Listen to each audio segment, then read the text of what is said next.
Hello, horror lovers. Welcome to our channel. If you enjoy that spine-chilling sensation before bed, you're in the right place. Before we begin, don't forget to subscribe to the channel. This is very important to me. Like the video and don't forget to comment which city you're watching from. Leave your comment now because you'll probably fall asleep after this story. Your support helps us continue to bring you the best horror stories. Now turn off the lights, lie down, and prepare yourself for a night of nightmares. All because the musty scent of aged paper filled my nostrils as I carefully unrolled the ancient score. My heart raced, fingers trembling with a mix of excitement and trepidation. The parchment crackled beneath my touch, its yellowed surface covered in intricate musical notations unlike anything I'd ever seen before. "Hey, Alex, you coming to the party tonight?" My roommate Jake called from the living room of our small Berkeley apartment. I barely registered his words, captivated by the mysterious document before me. Maybe later," I mumbled, eyes scanning the peculiar symbols and notes that seemed to dance across the page. As a musicology student, I'd seen my fair share of unusual compositions, but this was something else entirely. The notes twisted and curved in ways that defied conventional musical theory, forming patterns that made my head spin if I stared too long. "Earth to Alex. Come on, man. You've been cooped up in there all day," Jake persisted, his voice drawing nearer. He appeared in the doorway of my cramped bedroom, a look of concern etched on his face. "What's got you so—" His words trailed off as he caught sight of the score spread across my desk. I glanced up at him, noticing the way his eyes widened as they fell upon the parchment. It's nothing," I lied, feeling a sudden urge to protect the score from prying eyes. "Just an old piece I'm studying for class." Jake raised an eyebrow, unconvinced. "Doesn't look like any music I've ever seen. Where'd you get it?" I hesitated, weighing my words carefully. The truth was, I wasn't entirely sure where the score had come from. It had appeared in my bag after a late-night study session in the university library's restricted section. I'd assumed I'd accidentally mixed it up with my own papers, but now I wasn't so sure. "It's complicated," I said finally, turning back to the score. "I just need to figure it out. You go ahead to the party. I'll catch up later." Jake lingered for a moment, his expression a mixture of concern and curiosity. Finally, he shrugged. "All right, man. Don't work too hard. You know where to find us if you change your mind." As the front door clicked shut behind him, I let out a breath I didn't realize I'd been holding. Alone with the score once more, I felt an inexplicable pull towards it. My fingers itched to touch the keys of my keyboard, to bring these strange notes to life. Before I knew what I was doing, I'd set up my digital piano and positioned the score on the stand. The first chord resonated through my body the moment my fingers touched the keys, igniting a fire I couldn't extinguish. It was like nothing I'd ever heard before, dissonant yet harmonious, chaotic yet structured. The melody wormed its way into my mind, each note feeling more right, more necessary than the last. I played on, oblivious to the passing of time, lost in the intricate patterns of sound. The music consumed me, filling every corner of my consciousness. I barely noticed when my fingers began to bleed. The keys stained crimson as I pounded out the relentless rhythm. A pounding on my door barely registered through the haze of music. "Alex, what the hell, man? Turn it down." Jake's voice sounded distant, muffled. I ignored it, pressing on, desperate to reach the end of the score. Something was building, a crescendo unlike anything I'd ever experienced. The door burst open, Jake stumbling in with a look of panic on his face. "Alex, stop. You're bleeding." But I couldn't stop. The music demanded to be played, to be heard. I felt Jake's hands on my shoulders trying to pull me away from the keyboard, but I shrugged him off with a strength I didn't know I possessed. "Get away," I snarled, my voice barely recognizable to my own ears. "I have to finish it." Jake's screams echoed in the background as I played on, but they seemed insignificant compared to the grand design unfolding before me. The melody twisted and turned, revealing secrets with each passing measure. I could see it now.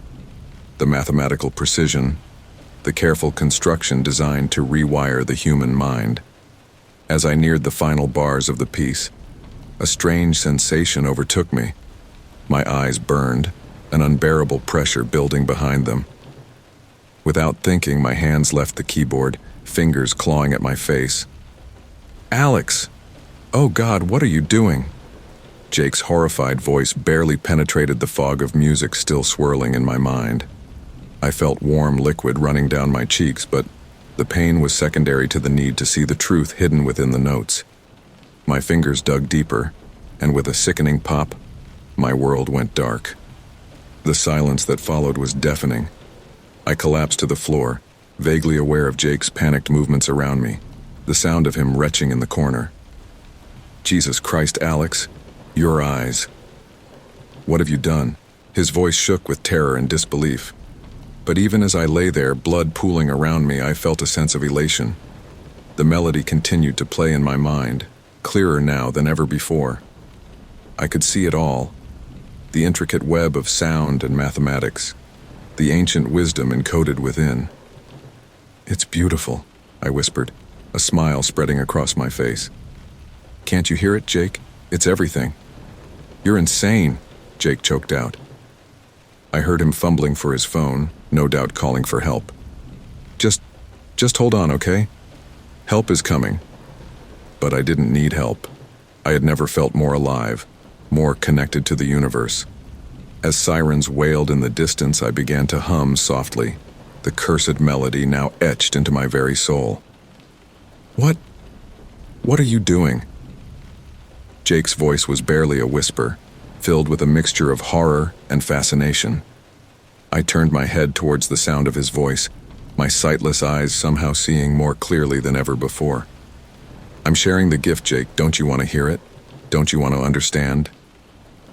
I heard him take a step back, his breathing quick and shallow. No, I don't want to hear it. Alex, please stop." But I couldn't stop. The music demanded to be shared, to spread its enlightenment to others. As the paramedics burst into the room, their shouts of alarm mixing with Jake's desperate pleas, I sang louder, pouring every ounce of my being into the melody. In the chaos that followed, the hands grabbing me, the voices shouting orders, the prick of a needle in my arm, I held on to the music. It was my anchor, my purpose, my everything. As darkness closed in, the last thing I heard was Jake's voice, shaky and uncertain, humming the first few notes of the melody. A smile played on my lips as consciousness slipped away. The seed had been planted. The music would live on. In the darkness of unconsciousness, I dreamed of the world transformed by the melody, a world of beautiful chaos and infinite possibility. And in that dream, I saw myself as the conductor, guiding humanity towards a new age of enlightenment through the power of sound. Little did I know, as I lay in that ambulance speeding towards an uncertain future, that this was only the beginning. The melody of madness had been unleashed, and nothing would ever be the same again. The stark white walls of the hospital room seemed to pulse with a rhythm only I could hear. The steady beep of the heart monitor provided a baseline to the haunting melody that played endlessly in my mind. I lay there, my bandaged eyes unable to shield me from the music that had become my constant companion. "Mr. Thompson?" A gentle voice cut through the symphony in my head. "I'm Dr. Ramirez. How are you feeling today?" I turned my head towards the sound, a humorless smile playing on my lips. "I'm fine, doctor. Just fine." There was a pause, the rustle of papers. "Alex, do you remember what happened?" The memories flooded back. The ancient score, the intoxicating music, the overwhelming urge to... I shuddered, my hands involuntarily reaching towards my bandaged eyes. "I remember everything," I whispered. Dr. Ramirez's voice was calm, professional. "Can you tell me why you did it, Alex? Why did you harm yourself?" I laughed, a harsh sound that echoed in the sterile room. "Harm myself? No, doctor. I freed myself. I saw the truth hidden in the notes, the mathematical perfection of it all. I had to see it clearly. There was a scratching sound, a pen on paper. I imagined Dr. Ramirez scribbling notes, trying to make sense of my apparent madness. And now? What do you see now, Alex? The melody swelled in my mind, demanding attention. I see everything, Doctor. The music, it's still there. Always there. Can't you hear it? Another pause. No, Alex, I don't hear any music. It's very quiet in here. I shook my head vehemently. No. It's everywhere. In the walls, in the air, in my blood. It's beautiful. It's terrible. It's everything. The scratching of the pen intensified. Alex, I'm going to prescribe you some medication. It should help with the music you're hearing. No, I shouted, sitting up abruptly. The sudden movement sent a wave of dizziness through me, but I pushed through it. No medication. I don't want to lose the music. You don't understand. It's not just in my head. It's real. It's the key to everything. I felt a hand on my shoulder, gently but firmly pushing me back onto the bed. Please, Mr. Thompson, try to stay calm. We're here to help you. But they couldn't help me. They couldn't understand. The music was growing louder, more insistent. It needed to be shared. My computer, I said suddenly. Where's my computer? Your personal effects are being held for safekeeping, Dr. Ramirez replied. You can have them back when you're discharged. A wave of panic washed over me. No, you don't understand. I need it. I need to write down the music, to share it. Alex, Dr. Ramirez's voice was stern now. You need to rest, to heal. We can discuss your music later, when you're feeling better. But I wasn't sick. I had never felt more alive, more in tune with the universe. As Dr. Ramirez's footsteps faded away, I lay back, letting the melody wash over me. My fingers twitched, longing to transcribe the notes that consumed me. Time lost all meaning as I lay there, immersed in the music. Nurses came and went, changing bandages, adjusting IVs. I barely noticed them, too focused on memorizing every nuance of the melody, every mathematical pattern hidden within its structure. It wasn't until I heard a familiar voice that I surfaced from my musical trance. Alex? Oh God, Alex. Jake? I turned towards the sound of my roommate's voice. Is that you? I felt a hand grasp mine, squeezing tightly. Yeah, man. It's me. I'm so sorry. I should have stayed with you. I should have... No, I cut him off. No, Jake, this isn't your fault. It's beautiful. Can't you hear it? There was a long pause. When Jake spoke again, his voice was thick with emotion. Hear what, Alex? There's no music here. I shook my head, frustrated. It's everywhere, Jake. The melody. It's in everything. I can see it now, clearer than ever. Jake's hand tightened on mine. Alex, you're not making any sense. The doctors, they say you had some kind of psychotic break, but you're going to be okay. They're going to help you. A surge of anger rushed through me. I don't need help. I need to share the music. Jake, you have to help me. My computer, I need to write it down, to record it. I can't do that, Alex. Jake's voice was hesitant. The doctors said, Forget what the doctors said, I shouted, sitting up again. They don't understand, nobody understands, but they will. They will when they hear it. I felt Jake pull away, heard him stand up. I'm sorry, Alex, I can't, I should go. The doctor said not to agitate you. Jake, wait, I called out, but I heard the door close. I was alone again, alone with the endless melody. As the days passed, the music grew stronger, more insistent. It demanded to be shared, to be set free. I began to hum softly, unable to contain it any longer. A nurse paused while changing my IV. That's a lovely tune, Mr. Thompson. I don't think I've heard it before. I smiled, turning my bandaged eyes towards her. Would you like to hear more? There was a moment of hesitation then. Sure, why not? It might help pass the time while I finish up here. I began to sing softly, pouring all the complex harmonies and intricate rhythms into my voice. I heard the nurse's movements slow, then stop entirely. It's beautiful," she whispered. "What is it?" "It's everything," I replied, my voice growing stronger. "Listen closely. Can you hear the patterns? The mathematics of it?" I think so." The nurse's voice was distant, dreamy. "It's like I can see the music." "Yes," I thought. "Yes, she understands." I sang louder, filling the room with the melody that had consumed me. I heard a crash, probably a tray of medical instruments falling to the floor, but I didn't stop. I couldn't stop. Suddenly, there was a commotion at the door. "What's going on in here?" Dr. Ramirez's voice cut through the music. I heard a thud, the nurse collapsing to the floor, and then hands were on me, voices shouting, "Sedate him, quickly!" I fought against the hands holding me down, still singing, desperate to finish the melody. But then there was a sharp prick in my arm, and the music began to fade. As consciousness slipped away, I heard Dr. Ramirez's voice, tight with concern and fear. "This is worse than we thought. We need to isolate him. And someone check on Nurse Chen. Make sure she's all right."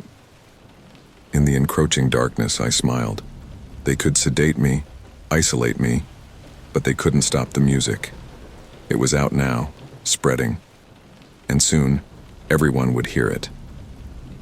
As I was wheeled out of the room, drifting in and out of consciousness, I knew with absolute certainty that I had to unleash this cursed song upon the world.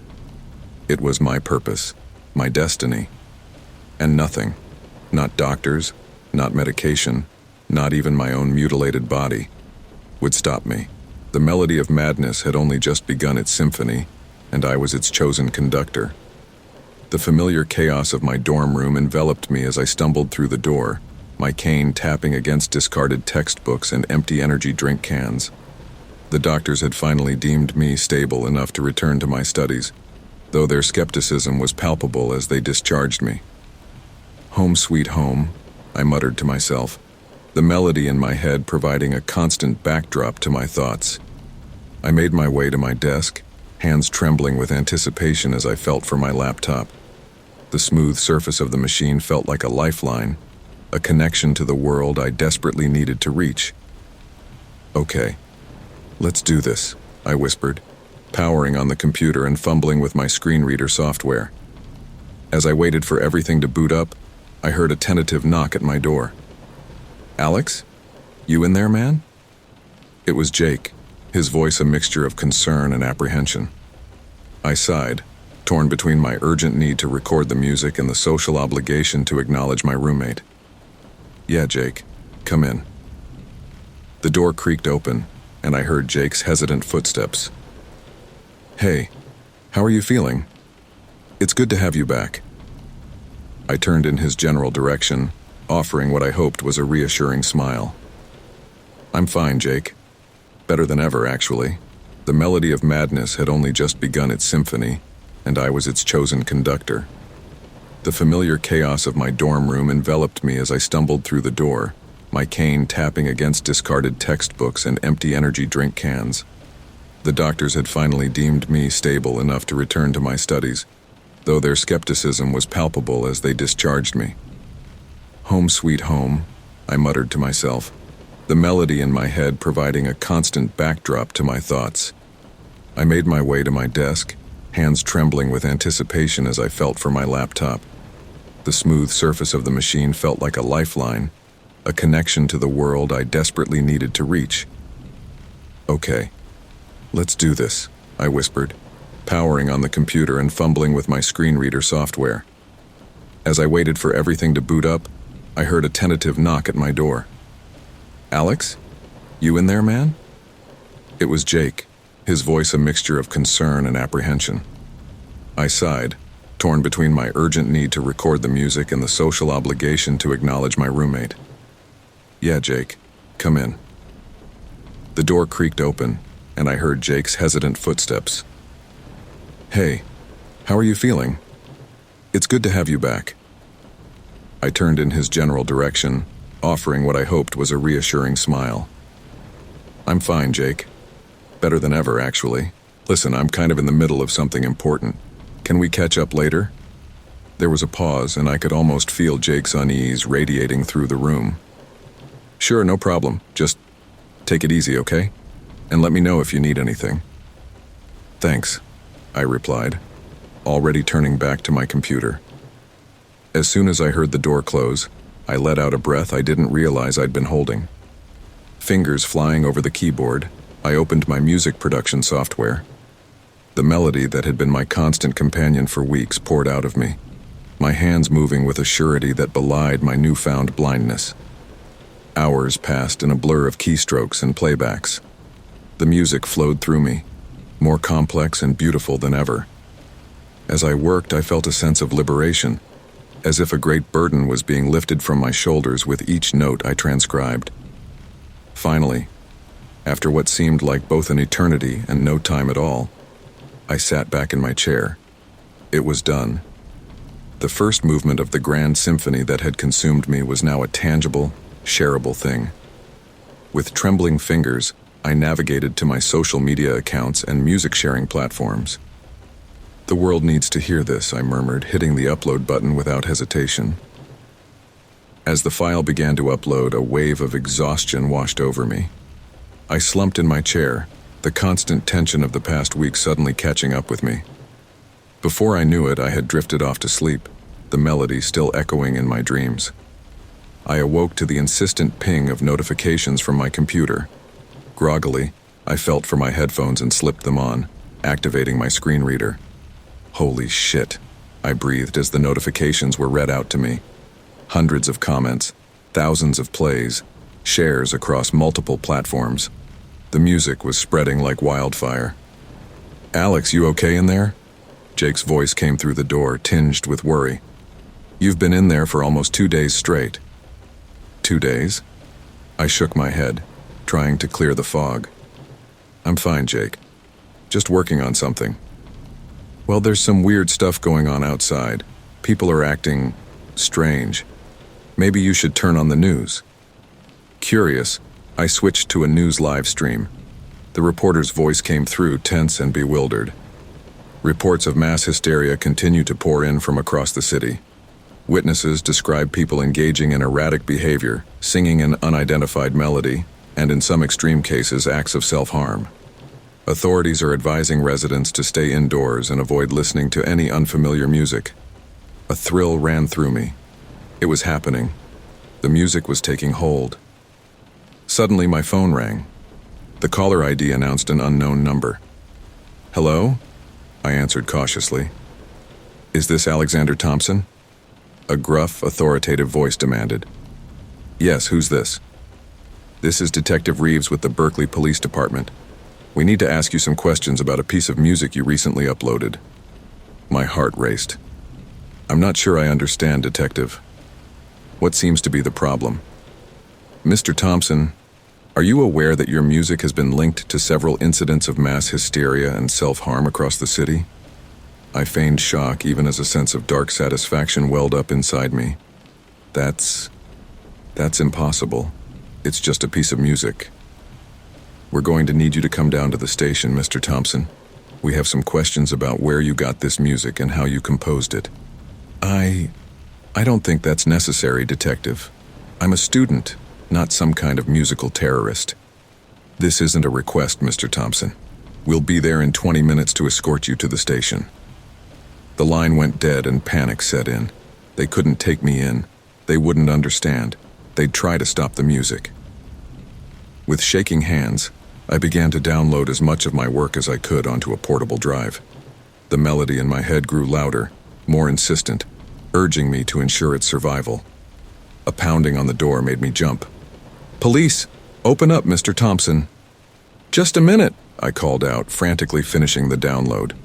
As soon as it was done, I pocketed the drive and made my way to the window. Years of sneaking out to parties served me well as I navigated the familiar path down the fire escape. my cane tapping quietly against the metal steps.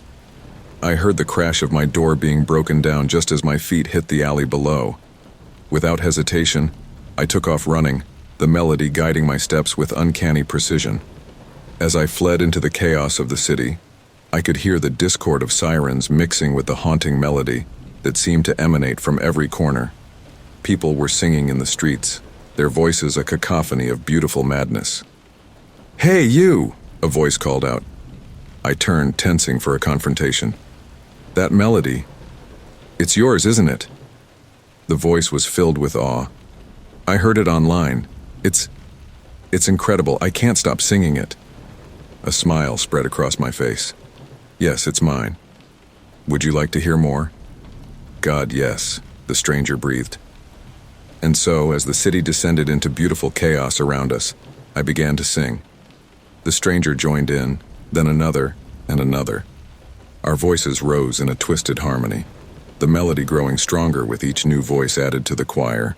In that moment, surrounded by the growing crowd of entranced singers, I felt a sense of purpose and belonging I'd never experienced before. The music was spreading, evolving, taking on a life of its own. And I was at the center of it all, the conductor of this grand, mad symphony. As sirens wailed in the distance and the world around us unraveled, I knew that this was only the beginning. The melody of madness had been unleashed, and there was no going back. With each new listener, each new voice added to the choir, we moved one step closer to the beautiful, chaotic future that the music promised. And I, Alexander Thompson, once a simple musicology student, now stood as the herald of this new world order. The thought sent a thrill of excitement through me as I continued to sing, guiding humanity towards its strange, harmonious destiny. The glow of my laptop screen illuminated the dingy motel room, casting eerie shadows on the peeling wallpaper. I hunched over the device, my fingers flying across the keyboard as I scanned through news reports and social media feeds. The world outside was descending into chaos, and I was both architect and witness to its unraveling. In breaking news, reports of mass hysteria continue to flood in from major cities across the globe. A news anchor's voice emanated from my computer speakers. Experts are baffled by the sudden outbreak of what they're calling musical psychosis, with victims reportedly hearing an irresistible melody that drives them to extreme behaviors. I smirked, a mixture of pride and trepidation washing over me. The melody in my head hummed in approval, urging me to delve deeper into the pandemonium I had unleashed. A sharp ping from my encrypted email account caught my attention. I opened the message, my heart racing as I read its contents. To the conductor, "Your symphony has reached our ears. We are the keepers of the ancient score. Meet us at the coordinates below. Come alone. The next movement awaits. The harmonic order." I leaned back, my mind reeling. The keepers of the ancient score. Could there really be others who understood the power of this music? As I contemplated my next move, a frantic knocking at my door jolted me from my thoughts. "Hello? Is anyone in there? Please, I need help," a desperate voice called out. Cautiously, I approached the door, my hand hovering over the handle. "Who's there?" "My name is Sarah. I think I'm going crazy. I can't stop hearing the music. Please, you have to help me." I hesitated for a moment before opening the door. A young woman stumbled in, her eyes wild and unfocused. Her clothes were disheveled, and there were scratch marks on her arms where she had clawed at her own skin. You're him, aren't you?" Sarah whispered, her gaze fixing on me with sudden clarity. "The one who started it all. I saw your picture on the news." I nodded slowly, unsure of how to respond. "Yes, I composed the music." Sarah lunged forward, grabbing my shirt with surprising strength. "Make it stop, please. I can't take it anymore. The music, it's changing me." I gently pried her hands away, a mix of fascination and guilt washing over me. "I'm sorry, Sarah. I can't make it stop. The music, it's not meant to be stopped. It's meant to transform us." "Transform?" Sarah's voice quivered. Into what? I smiled, the melody in my head swelling. Into something greater, something beyond human comprehension. Can't you feel it? The patterns, the mathematical perfection of it all? Sarah's eyes widened, a flicker of understanding passing across her face. I think I can. It's like the universe is singing to me. Exactly, I breathed, excitement building within me. You're beginning to see, to truly hear. Let the music in, Sarah. Don't fight it. As if in a trance, Sarah began to hum the melody. Slowly at first, then with growing confidence. I joined her, our voices intertwining in the small motel room. Hours passed as we sang together, the music evolving, growing more complex with each repetition. When we finally fell silent, the first rays of dawn were peeking through the grimy window. Sarah looked at me, her eyes clear and filled with a new purpose. What do we do now? I turned back to my laptop, pulling up the email from the harmonic order. Now we find the others, the keepers of the ancient score. They might have answers, might know the next part of the composition. As I prepared to leave, my phone buzzed with an incoming call. The screen displayed a familiar name, Dr. Ramirez. Hesitantly, I answered. Hello? Alex? Thank God you picked up. Dr. Ramirez's voice was strained, urgent. Where are you? The authorities are looking everywhere for you. I can't tell you that, doctor. I'm sorry. Alex, please. You need help. Whatever this is, whatever you think you're doing, it's causing real harm. People are hurting themselves, losing their minds. I chuckled darkly. Losing their minds? No, doctor. They're expanding their minds, breaking free from the limitations of human perception. Listen to yourself, Alex. This isn't you. It's the music. It's affecting your mind. We can help you. Find a way to counteract its effects. For a moment, I felt a flicker of doubt. What if he was right? What if I was just as insane as the world thought I was? But then the melody surged within me, drowning out my doubts. You're wrong, Doctor. This is who I was always meant to be, the conductor of humanity's evolution. I'm sorry, but I can't stop now. Goodbye, Dr. Ramirez. I ended the call and turned to Sarah. We need to move. It's not safe here anymore. As we gathered our meager belongings, Sarah hesitated. Alex, what if your doctor is right? What if we're just deluding ourselves? I placed a hand on her shoulder, looking into her eyes with fierce intensity. Do you remember how you felt before? Lost, scared, fighting against the music? And now? Now you understand, don't you? You can see the patterns, feel the cosmic rhythm. That's not delusion, Sarah. That's enlightenment. Sarah nodded slowly, her resolve strengthening. You're right. I've never felt more alive, more connected to everything. Whatever this is, wherever it leads, I'm with you. We slipped out of the motel room just as police sirens began to wail in the distance.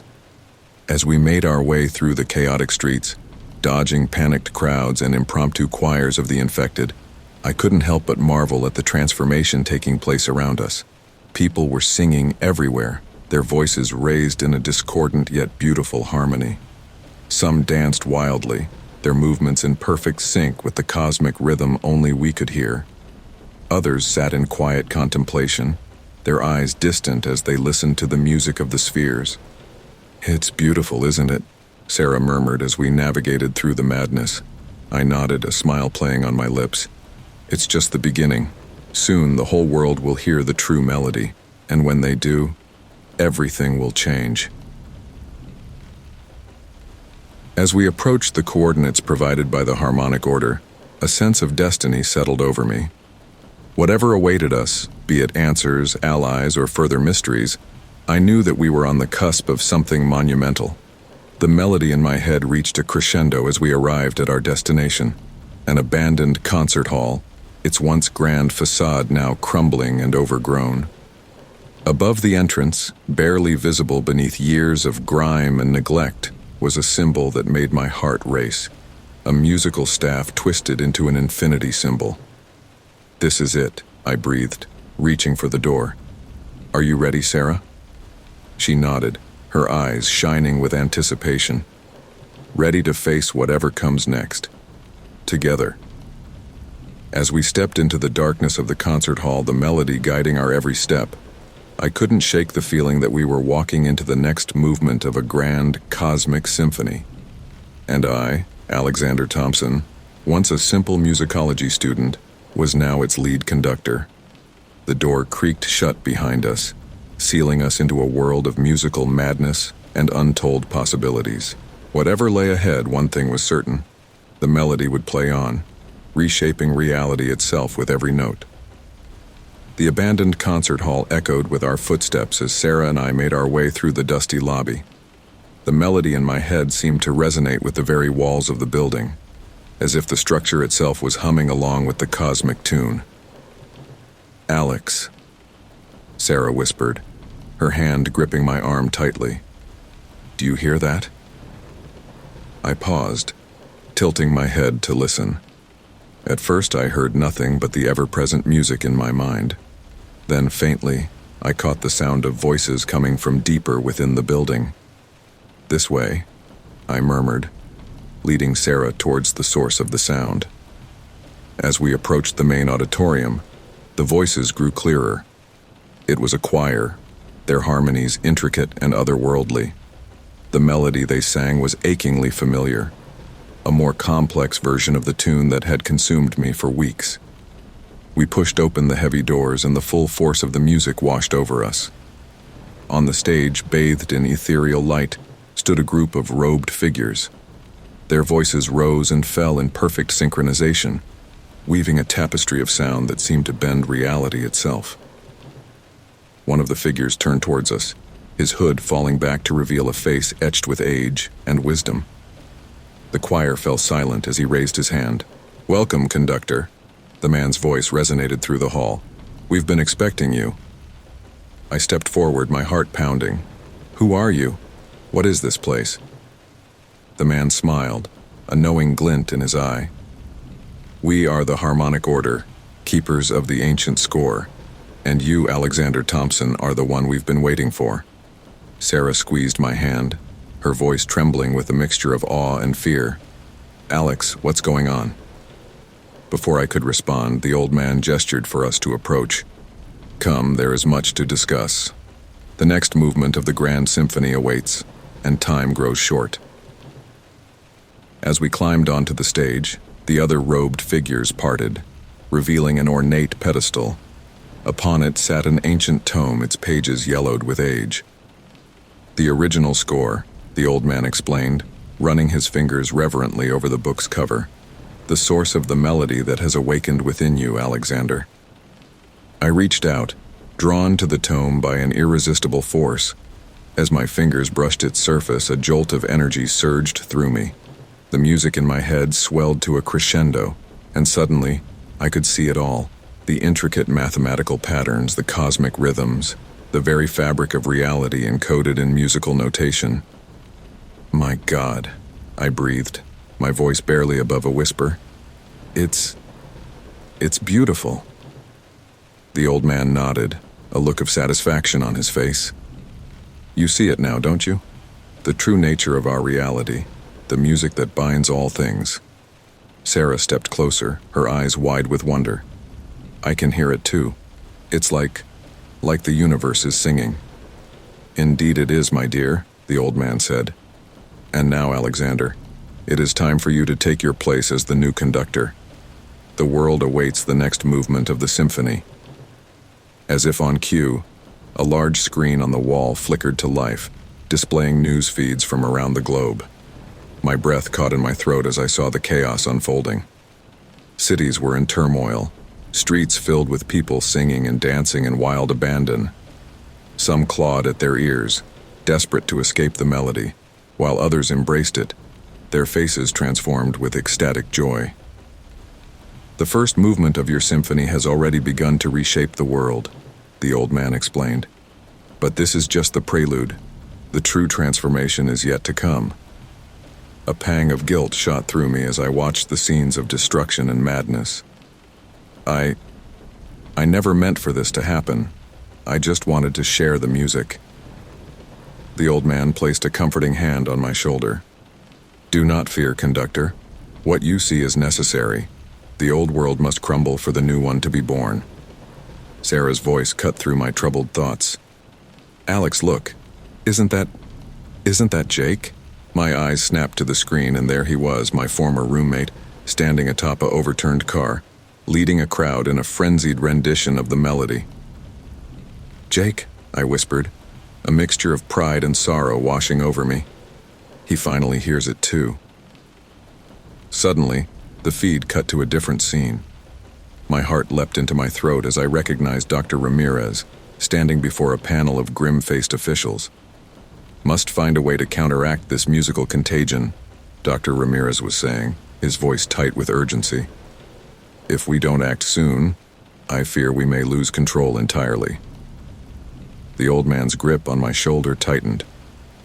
You see, Alexander, there are those who would seek to silence the cosmic symphony. We cannot allow that to happen. I nodded slowly, my resolve strengthening. What do I need to do? The old man smiled, a glint of approval in his eyes. You must compose the next movement of the symphony, one that will break down the last barriers of human consciousness, allowing all to hear the music of the spheres. He gestured to a grand piano that stood at the center of the stage. The instrument awaits, conductor. Let the music flow through you. As I sat at the piano, my fingers hovering over the keys, I felt a moment of hesitation. The weight of what I was about to do pressed down on me. Was I really ready to reshape reality itself? Sarah's voice cut through my doubts. Alex, I believe in you.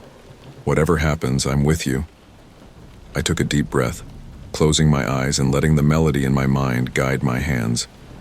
As the first notes rang out, I felt a surge of power unlike anything I'd ever experienced. The robed figures began to sing, their voices weaving around the piano's melody in complex harmonies. Sarah joined in, her voice pure and clear. The music swelled, filling the concert hall and spilling out into the world beyond. As I played, I could feel the fabric of reality bending around us. The walls of the concert hall seemed to dissolve, revealing glimpses of other dimensions, other realities, all pulsing in time with the cosmic rhythm. Hours passed, or perhaps it was days. Time lost all meaning as I poured everything I was into the music. When I finally lifted my hands from the keys, I opened my eyes to a world transformed. The concert hall was gone, replaced by a vast, swirling vortex of sound and light. The robed figures of the harmonic order hovered around us, their forms now ethereal and otherworldly. Sarah stood beside me, her eyes wide with wonder. Alex, what have you done? I looked down at my hands, seeing not flesh and bone, but pure musical energy. I've completed the symphony, I said, my voice resonating with newfound power. The final movement has begun. The old man, or rather the being that had once been the old man, approached us. His form shimmered with complex harmonies. Well done, conductor. The transformation is nearly complete. Soon, all of humanity will join us in the cosmic choir. As if in response to his words, I felt a pull from the world below. Billions of voices were joining the song, their consciousness expanding to embrace the true nature of reality. I turned to Sarah, extending my hand. Are you ready for the finale? She took my hand without hesitation, her form beginning to shimmer like mine. Always. Together, we stepped off the edge of our reality and into the swirling vortex of music and light. As we fell, or perhaps ascended, I knew that nothing would ever be the same again. The melody of madness had reached its crescendo, and the universe itself sang along. The dingy motel room felt like a prison and a sanctuary all at once. The peeling wallpaper and flickering fluorescent lights created a disorienting atmosphere that matched the chaos in my mind. I sat hunched over my laptop, my fingers flying across the keyboard as I delved deeper into the mysteries of the music that had consumed me. Alex, Sarah's voice cut through my concentration. She stood in the doorway of the bathroom, her face pale and drawn. "Are you still at it? You've been working for hours." I barely looked up, my eyes fixed on the screen. "I'm close to something, Sarah. I can feel it. The patterns in the music. They're not just sounds. They're formulas, equations. It's like the universe is speaking through numbers." Sarah sighed, sitting on the edge of the bed. "I know, I can hear it too. But Alex, we need to be careful. The news. It's getting worse out there." As if on cue, the small TV in the corner crackled to life, the emergency broadcast system blaring its ominous tone. "This is not a test," a robotic voice announced. "The CDC has declared a state of emergency due to the rapid spread of what is being called musical psychosis.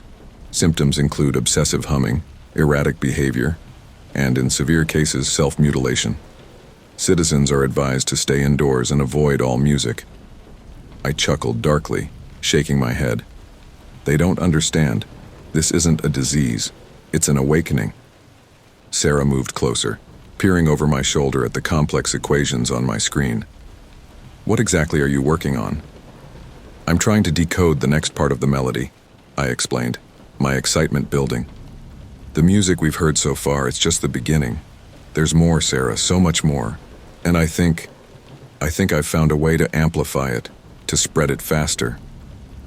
A look of concern flashed across Sarah's face. "Alex, are you sure that's wise? Maybe we should slow down, try to understand what's happening to us first."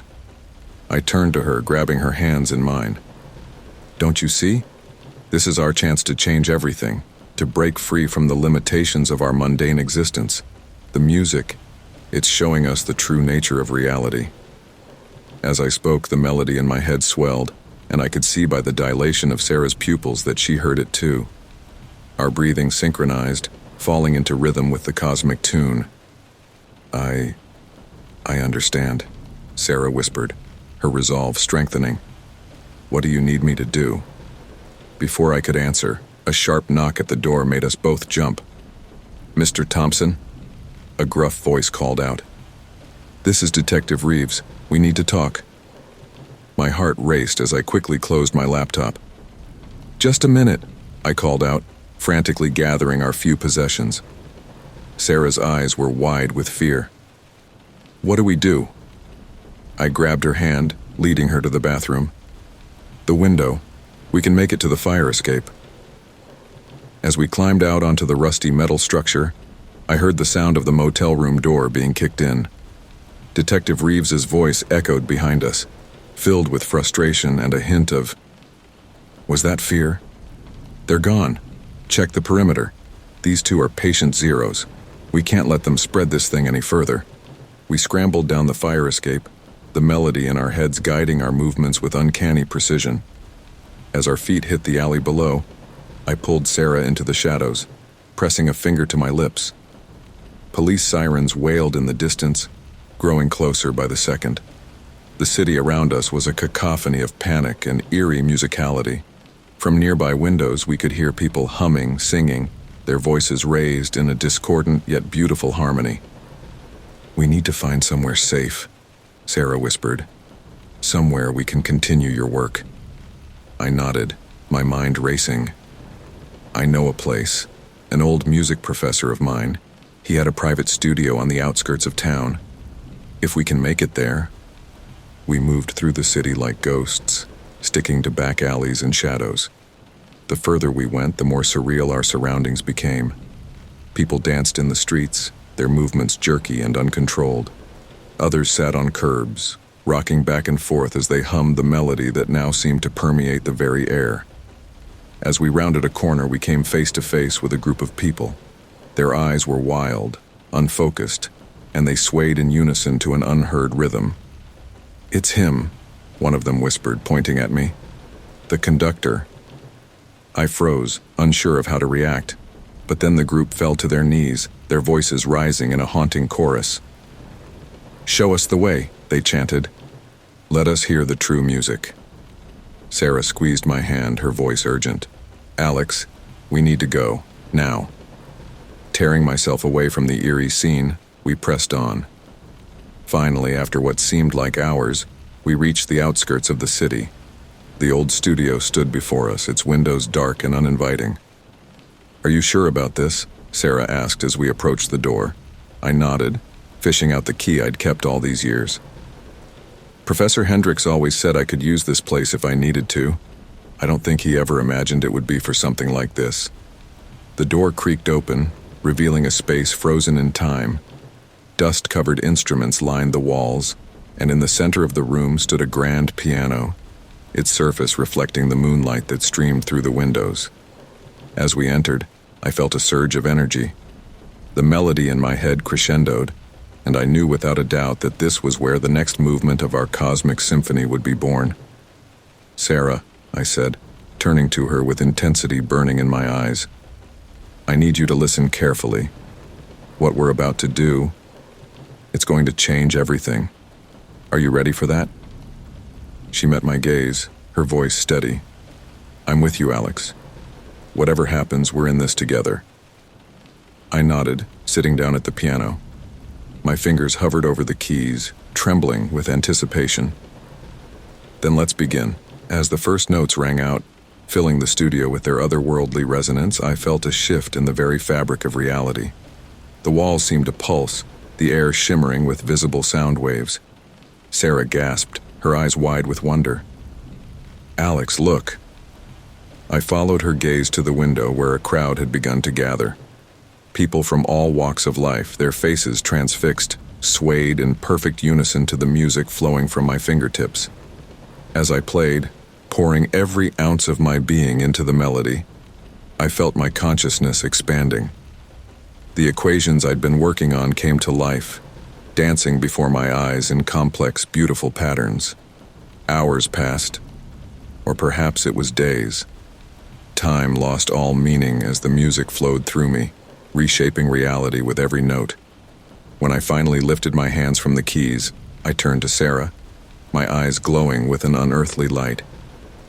"It's done," I whispered, my voice resonating with newfound power. "The next movement is complete." Sarah, her form now shimmering with visible harmonies, smiled. "What happens now?" As if in answer, the crowd outside began to sing, their voices joining in perfect harmony with the cosmic melody. The sound grew, spreading outward like a shockwave. I stood, taking Sarah's hand in mine. "Now, we watch as the world awakens to the true nature of reality. The symphony of madness has only just begun, and we, my dear, are its conductors." Together we stepped out into a world forever changed, ready to guide humanity into a new age of musical enlightenment, or perhaps, beautiful insanity. The world outside Professor Hendricks' studio had transformed overnight. As Sarah and I stepped out into the early morning light, we were greeted by a scene of beautiful chaos. The streets were filled with people swaying to an unseen rhythm, their eyes unfocused yet somehow more alive than ever before. "It's incredible," Sarah whispered, her hand tightening in mine. "They can all hear it now, can't they?" I nodded, a smile playing on my lips. "The next movement has begun. Listen closely." As we stood there, the cacophony of sound around us began to harmonize. What had started as discordant humming and random shouts coalesced into a hauntingly beautiful melody. The very air seemed to vibrate with the cosmic tune. Suddenly, a crackling voice cut through the musical haze. A police car rolled slowly down the street, its loudspeaker blaring. "This is a state of emergency. All citizens are ordered to return to their homes immediately. Anyone found spreading or encouraging the musical phenomenon will be arrested on sight." I chuckled darkly. They still think they can stop this. They have no idea what they're dealing with. As if in response to my words, the crowd around us began to sing louder, drowning out the police announcement. The officer in the car looked around in panic before speeding away, tires screeching. Sarah tugged on my arm, pointing to a large screen mounted on a nearby building. "Alex, look." The screen flickered to life, showing a harried-looking news anchor. Her voice trembled as she spoke. "We interrupt this broadcast for an emergency announcement. The President of the United States has declared martial law in response to the rapidly spreading musical psychosis. The military has been deployed to major cities across the country. Citizens are advised to stay indoors and avoid all music. The broadcast cut off abruptly, replaced by the haunting melody that now seemed to emanate from everywhere and nowhere at once. It's happening faster than I thought, I mused, a mixture of excitement and trepidation washing over me. The world is waking up, Sarah, but not everyone will accept it easily. As if to underscore my point, we heard the distant sound of gunfire and screaming. The harmony of the crowd faltered for a moment before surging back even stronger. "We need to keep moving," Sarah said urgently. "Where to now?" I closed my eyes, letting the music guide me. In my mind's eye, I saw a familiar building, the Berkeley Music Department where this had all begun. "The university," I said, opening my eyes. "There's something there we need. Something that will help us understand the next phase." We made our way through the transformed city, the crowd parting before us like water. Some reached out to touch us as we passed, their eyes filled with a mixture of awe and desperation. "Conductor," they whispered, "show us the way." The journey that would have normally taken hours passed in what felt like minutes. The music altered our perception of time and space, guiding us effortlessly through the chaos. As we approached the music department, we saw that it had become a makeshift fortress. Armed guards patrolled the perimeter, their faces grim and determined. "How are we going to get past them?" Sarah asked, her voice tinged with worry. I smiled, feeling the power of the music surge within me. "Watch." Closing my eyes, I began to hum softly. The melody flowed from me, invisible tendrils of sound reaching out to the guards. One by one, their stern expressions softened, their weapons lowered, and they began to sway gently to the rhythm. "Now," I whispered to Sarah, taking her hand. We walked past the entranced guards into the building that had once been my academic home. The halls were eerily quiet, a stark contrast to the musical chaos outside. "This way," I said, leading Sarah to the restricted archives section. "What we need is in here." As we entered the dimly lit room, a voice called out from the shadows. "I knew you'd come back eventually, Alex." I tensed, recognizing the voice immediately. "Dr. Ramirez?" The figure stepped into the light, revealing my former mentor. His usually immaculate appearance was disheveled, his eyes wild and bloodshot. "What have you done, Alex?" he asked, his voice a mixture of awe and accusation. "Do you have any idea of the forces you've unleashed?" I stood my ground, meeting his gaze steadily. "I've opened the world's eyes, Dr. Ramirez. I've shown them the true nature of reality." He shook his head, a bitter laugh escaping his lips. "Reality? You've driven the world mad, Alex. Billions are lost in this musical trance. Governments are falling. Society is collapsing. The old world needs to crumble for the new one to be born," I replied, the words flowing through me as if from some higher source. Dr. Ramirez's expression softened, a hint of the mentor I once knew shining through. "It's not too late, Alex. We can still find a way to stop this, to reverse the effects." For a moment I felt a flicker of doubt. The human part of me, the part that still clung to the old reality, wavered. But then Sarah's hand found mine, her touch grounding me in our new truth. The melody surged within me, stronger than ever. "I'm sorry, Dr. Ramirez," I said, my resolve hardening. "But there's no going back, only forward." With a speed that surprised even me, I began to sing. The complex harmonies filled the room, visible waves of sound rippling through the air. Dr. Ramirez's eyes widened in shock, then slowly glazed over as the music took hold. What is this?" he gasped, his body beginning to sway involuntarily. "The truth," I replied simply, my voice resonating with otherworldly power. As Dr. Ramirez succumbed to the melody, I turned my attention to the archives.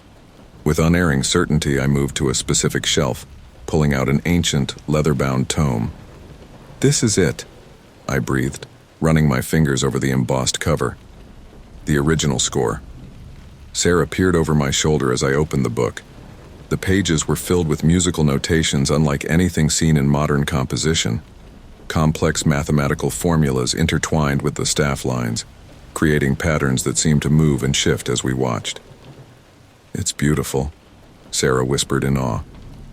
As I studied the pages, the melody in my head aligned perfectly with the notations before me.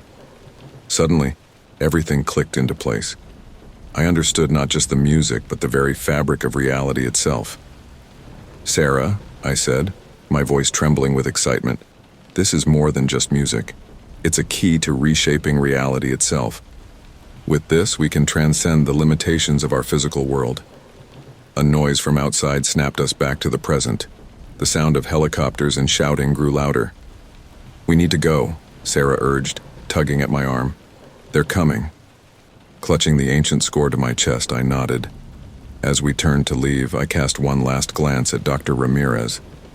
He stood frozen, swaying gently to a rhythm only he could hear, a peaceful smile on his face. "Goodbye, old friend," I murmured. "May the music guide you to enlightenment." We slipped out of the building just as the first military vehicles crashed through the barricades. The city around us had descended into full chaos, a battlefield between those lost in the music and those desperately fighting against it. As we ran, I felt a surge of power unlike anything I'd experienced before. The ancient score in my arms seemed to pulse with energy, its secrets unfolding in my mind. "Where now?" Sarah asked as we paused to catch our breath in a secluded alley. I looked up at the sky, seeing patterns in the clouds that mirrored the notations in the book. "Now we take this to the next level. It's time for the world to hear the full symphony." With the melody guiding our steps and the ancient score in our possession, we set off towards an uncertain future. The next movement of our cosmic opera was about to begin, and the world would never be the same again. The abandoned radio station loomed before us, its transmission tower a skeletal finger pointing accusingly at the chaotic sky. Sarah and I paused, catching our breath in the shadow of the building.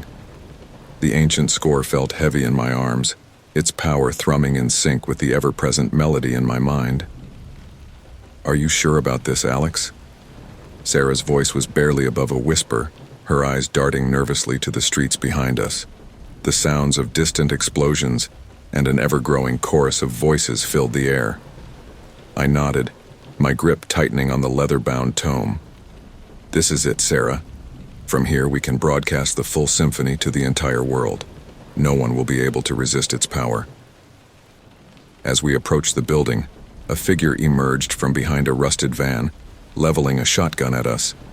"Stop right there," a gruff voice commanded. I raised my hand slowly, the book still clutched to my chest. "We mean you no harm. We're here to help." The man stepped closer, his weathered face etched with lines of fatigue and fear. "Help? You're the ones causing all this madness. I've seen you on the news." Sarah took a tentative step forward. "Please, sir, if you'd just listen for a moment." "No more listening," the man shouted, his grip on the shotgun tightening. "That's what got us into this mess in the first place, all that damned music." I closed my eyes, letting the melody within me rise to the surface. Softly, almost imperceptibly, I began to hum. The air around us seemed to vibrate, visible waves of sound emanating from my body. The man's eyes widened in panic. What are you doing? Stop it." But it was too late. The music had taken hold. I watched as the tension drained from his body, his eyes glazing over with a mixture of fear and wonder. "Do you hear it now?" I asked gently, approaching him. "The truth hidden in the notes?" The shotgun clattered to the ground as the man fell to his knees, tears streaming down his face. It's beautiful," he whispered. "How could I have fought against this?" I placed a hand on his shoulder, smiling softly.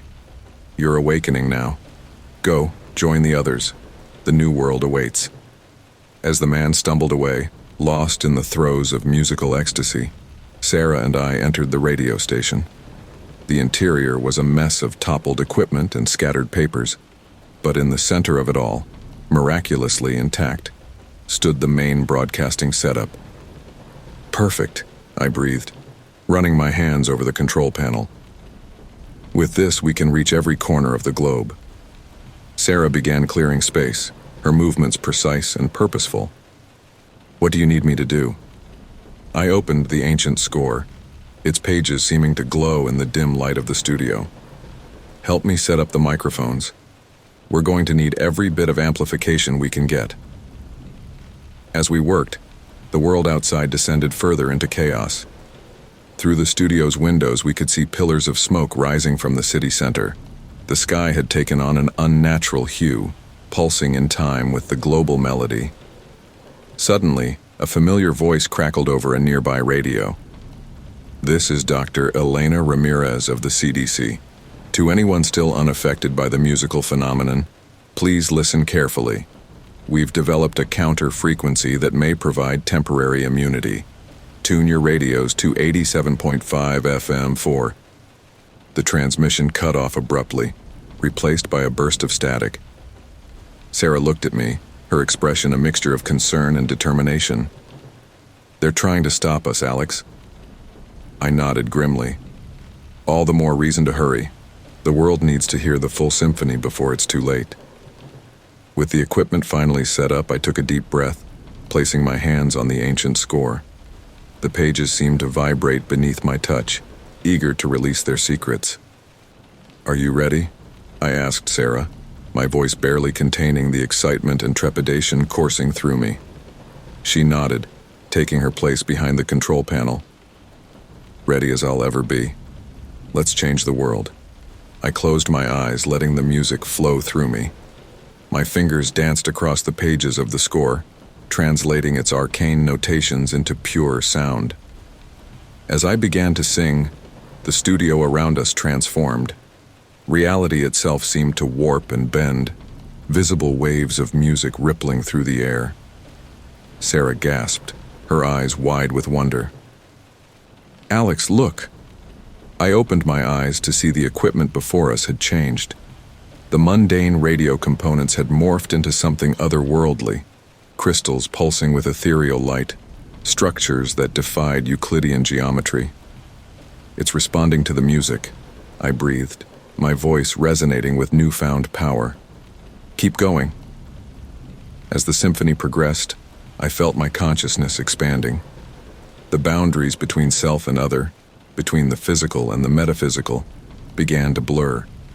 Through the music, I could sense the millions of minds awakening around the globe, joining our cosmic chorus. Hours passed, or perhaps it was mere moments. Time lost all meaning as we wove the fabric of a new reality with our song. When the final note faded, I slumped forward, exhausted but exhilarated. Sarah rushed to my side, her form shimmering with visible harmonies. Alex, are you all right? I nodded weakly, a smile playing on my lips. Better than all right. Can't you feel it? The world has changed.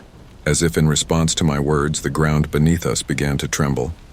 The walls of the studio dissolved, revealing a landscape unlike anything we'd ever seen. The sky above was a swirling vortex of color and sound, pulsing in time with the global heartbeat of our new reality. What have we done? Sarah whispered, awe and a hint of fear in her voice. Before I could respond, a new presence made itself known.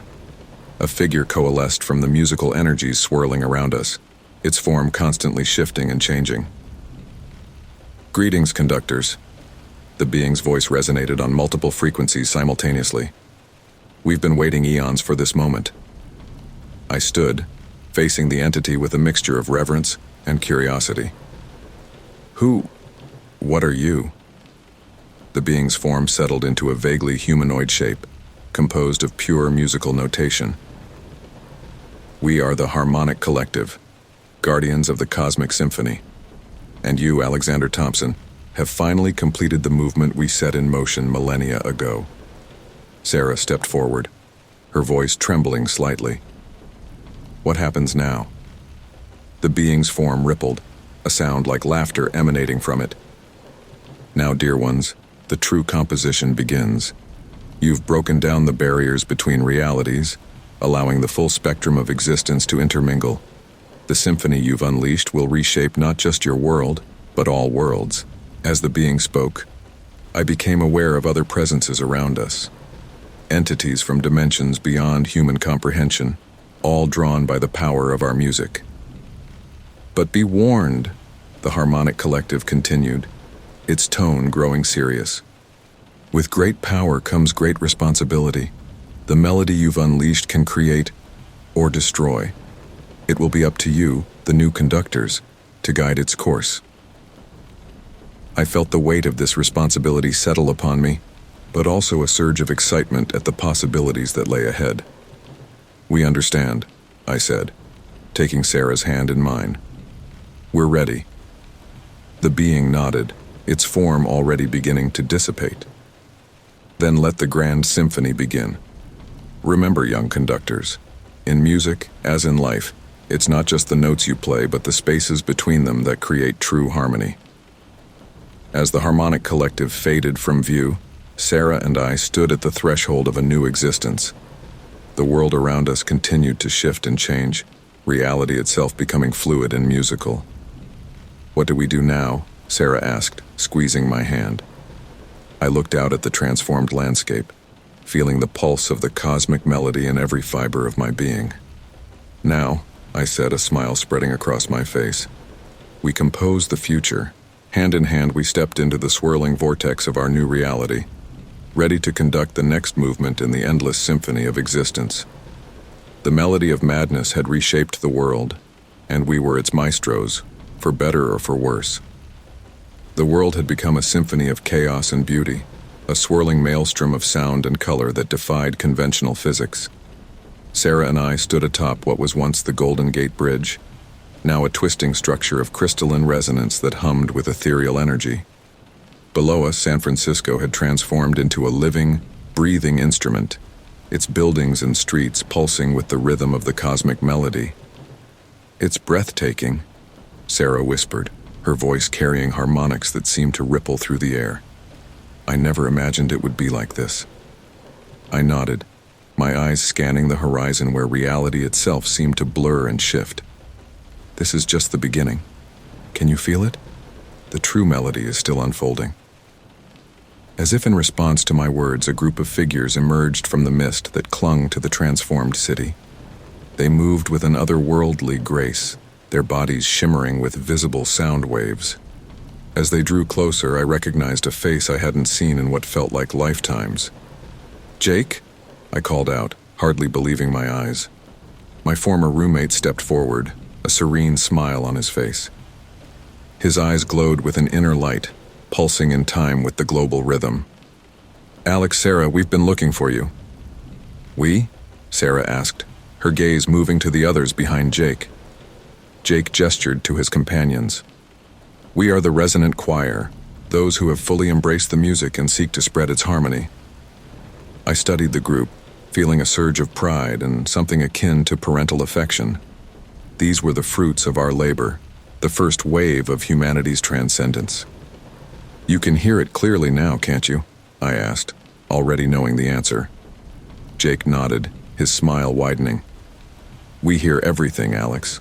The music of the spheres, the harmonies between dimensions. It's indescribable."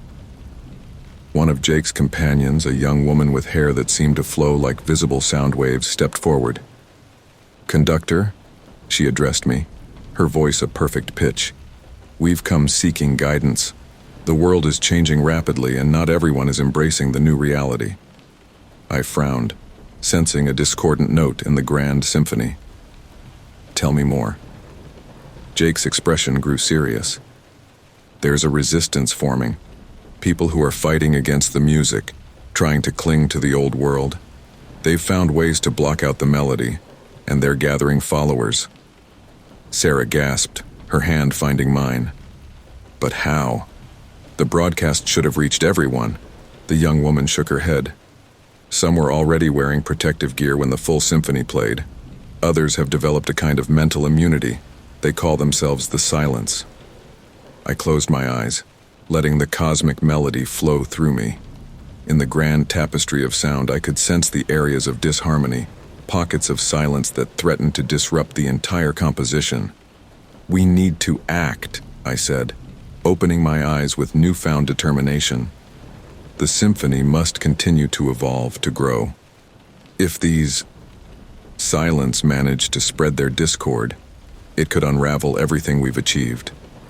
Jake and his companions nodded in unison, their bodies resonating with shared purpose. "What would you have us do, conductor?"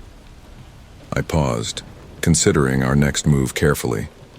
The power we wielded was immense, and with it came great responsibility. "We need to understand them first," I finally said. "Find out why they resist the beauty of the music. Perhaps if we can show them the true harmony, they'll willingly join the chorus." Sarah squeezed my hand, a note of caution in her voice. "And if they don't? Alex, we can't force this on people. That's not what the music is about." I turned to her, seeing the conflict in her eyes. "You're right. We won't force anyone, but we can't let them undo what we've started either. The fate of reality itself hangs in the balance." As we stood there, contemplating our next move, a dissonant screech tore through the air. We all winced, the jarring sound rippling through our music-attuned bodies like physical pain. "What was that?" Sarah gasped, her hands covering her ears. Jake's eyes widened in alarm. "It's them, the silence. They're broadcasting some kind of anti-melody." In the distance, we could see a dark cloud forming, a void in the beautiful tapestry of sound and color that now made up our world. From within it, figures emerged, wearing strange helmets and carrying devices that emitted pulses of nullifying energy. "We need to move," I said urgently, already feeling the cosmic symphony falter around us. "Jake, take your choir and spread out through the city. Sing the counter melody I'm about to share with you. It should help stabilize the affected areas." As I hummed a complex series of notes, I watched as understanding dawned in Jake's eyes. He nodded, turning to his companions to relay the melody. Within moments they had dispersed, their voices rising in a beautiful counter-harmony to the encroaching silence. "Sarah," I said, turning to her, "I need you to stay here and maintain the resonance of the bridge. It's a key node in the city's harmonic structure." She nodded, though I could see the worry in her eyes. "What about you?" I smiled, cupping her face gently. "I'm going to confront them. Maybe if I can reach their leader, make them understand." "Be careful," Sarah whispered, pulling me into a tight embrace. As we held each other, our bodies resonated in perfect harmony, creating a bubble of pure, crystalline sound around us. Reluctantly, I pulled away, steeling myself for what was to come. As I made my way down the transformed bridge, each step sending ripples of music through the structure, I could hear the clash of melodies growing stronger. The silence advanced, their null field pushing back the beautiful chaos of our new world, replacing it with a dull, mundane reality. At their head walked a figure I recognized with a jolt of surprise. "Dr. Ramirez," I called out, my voice carrying over the cacophony of conflicting sounds. My former mentor looked up, his eyes hard behind the protective visor of his helmet. "Alexander," he replied, his voice distorted by some kind of modulator. I hoped it wouldn't come to this. We stood facing each other, two conductors of vastly different symphonies, the fate of the world hanging in the balance between us. "Why are you doing this?" I asked, genuinely puzzled. "Can't you hear the beauty of the music, the truth it reveals?" Dr. Ramirez shook his head sadly. "What you call truth, I call madness.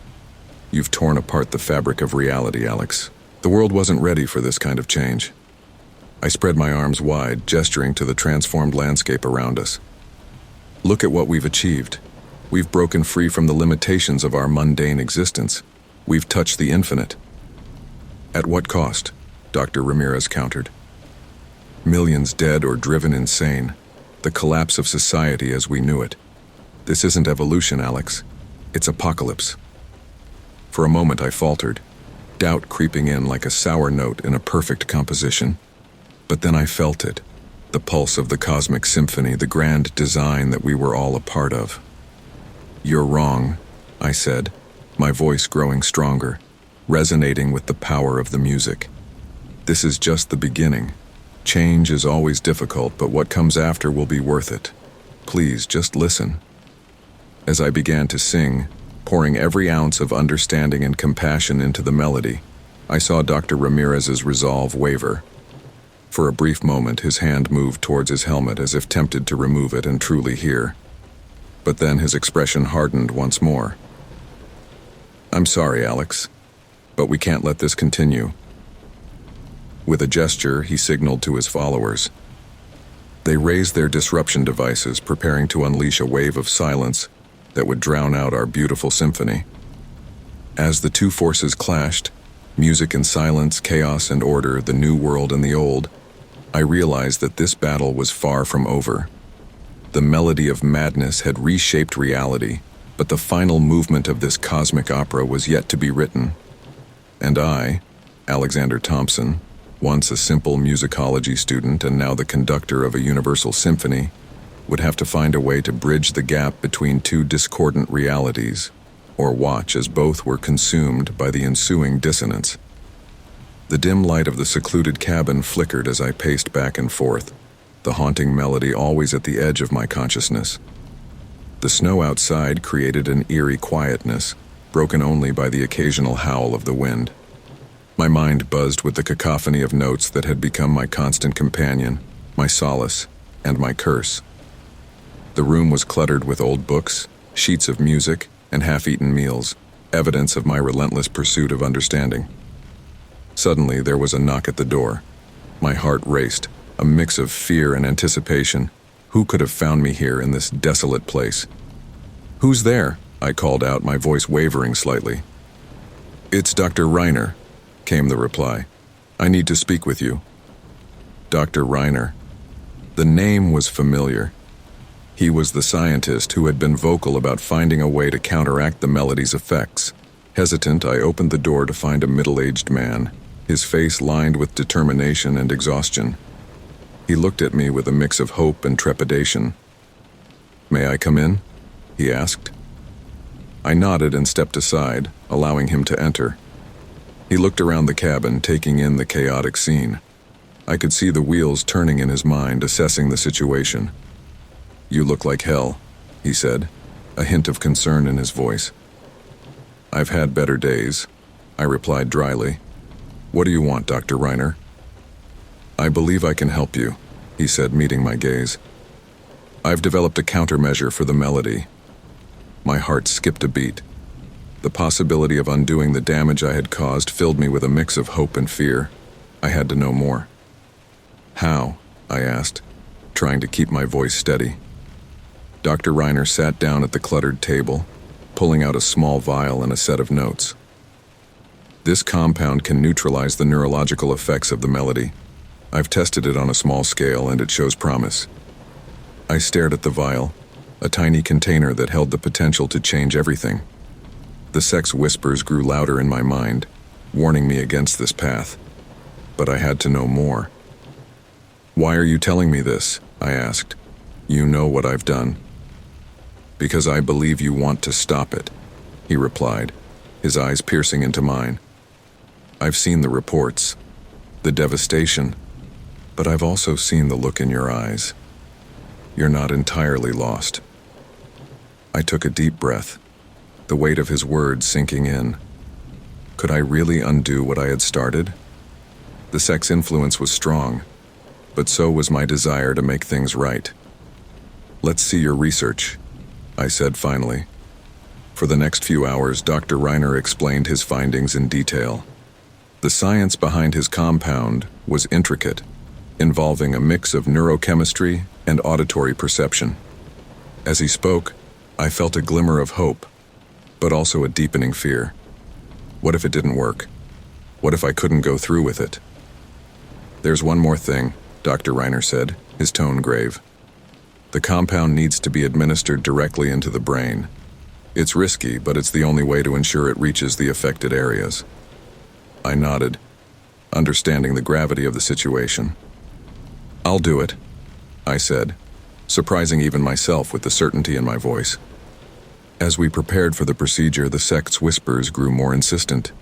They warned of betrayal, of losing the power I had gained, but I pushed them aside, focusing on the task at hand. Dr. Reiner's hands were steady as he prepared the injection, his face a mask of concentration. "Are you ready?" he asked, looking at me intently. I took a deep breath, nodding. "Do it." The pain was sharp and immediate, but it was nothing compared to the torment I had endured from the melody. As the compound entered my system, I felt a strange sensation, like a fog lifting from my mind. The melody's hold on me weakened, its once overwhelming presence now just a distant echo. "How do you feel?" Dr. Reiner asked, his voice filled with concern. I blinked, trying to process the changes. "Different," I said slowly. "The melody, it's still there, but it's not as strong." Dr. Reiner's face broke into a relieved smile. "That's a good sign. It means the compound is working. We need to monitor you closely to see if the effects are lasting." For the first time in what felt like an eternity, I felt a glimmer of hope. Maybe, just maybe, I could undo the damage I had caused. But as the hours passed, doubt began to creep in. The melody was weakened, but it was still there, lurking in the shadows of my mind. "I need to get some air," I said, standing up abruptly. Dr. Reiner nodded, understanding. "I'll stay here and continue my work. We need to find a way to make the effects permanent." I stepped outside into the cold night, the snow crunching under my feet. The world was eerily silent, a stark contrast to the chaos that had consumed it. I walked aimlessly, trying to make sense of my thoughts. The sect's whispers were faint, but they were still there, reminding me of the power I had wielded. As I wandered, I stumbled upon a small group of survivors huddled around a fire. They looked up in fear as I approached, recognizing me instantly. "It's him," one of them whispered. "The one who started all this." I held up my hands, trying to show I meant no harm. "I'm not here to hurt you," I said, my voice shaking. "I'm trying to make things right." A woman stepped forward, her eyes filled with a mix of anger and desperation. "You destroyed our lives," she spat. "Why should we trust you?" I swallowed hard, feeling the weight of their accusations. "I know," I said quietly, "and I'm sorry. But there's a scientist who might have found a way to stop the melody. I'm trying to help him." The group exchanged wary glances, their fear and anger palpable. Finally, the woman spoke again. "If you're serious, then prove it. Help us." I nodded, determination filling me. "I will." Over the next few days, I worked tirelessly with Dr. Reiner, using his compound on those willing to take the risk. The results were mixed. Some showed improvement, while others seemed unaffected. It was frustrating and disheartening, but we couldn't give up. One night, as I sat by the fire with the survivors, the woman who had confronted me approached. "Why are you doing this?" she asked, her voice softer now. "Why risk everything to help us?" I looked into her eyes, seeing the pain and hope reflected there. "Because I started this," I said simply. "And I can't live with myself if I don't try to fix it." She nodded, a flicker of understanding in her eyes. "What's your name?" she asked. "Alex," I replied. "Alex Monroe." "Well, Alex," she said, a small smile forming on her lips. "Thank you." The days turned into weeks, and slowly we made progress.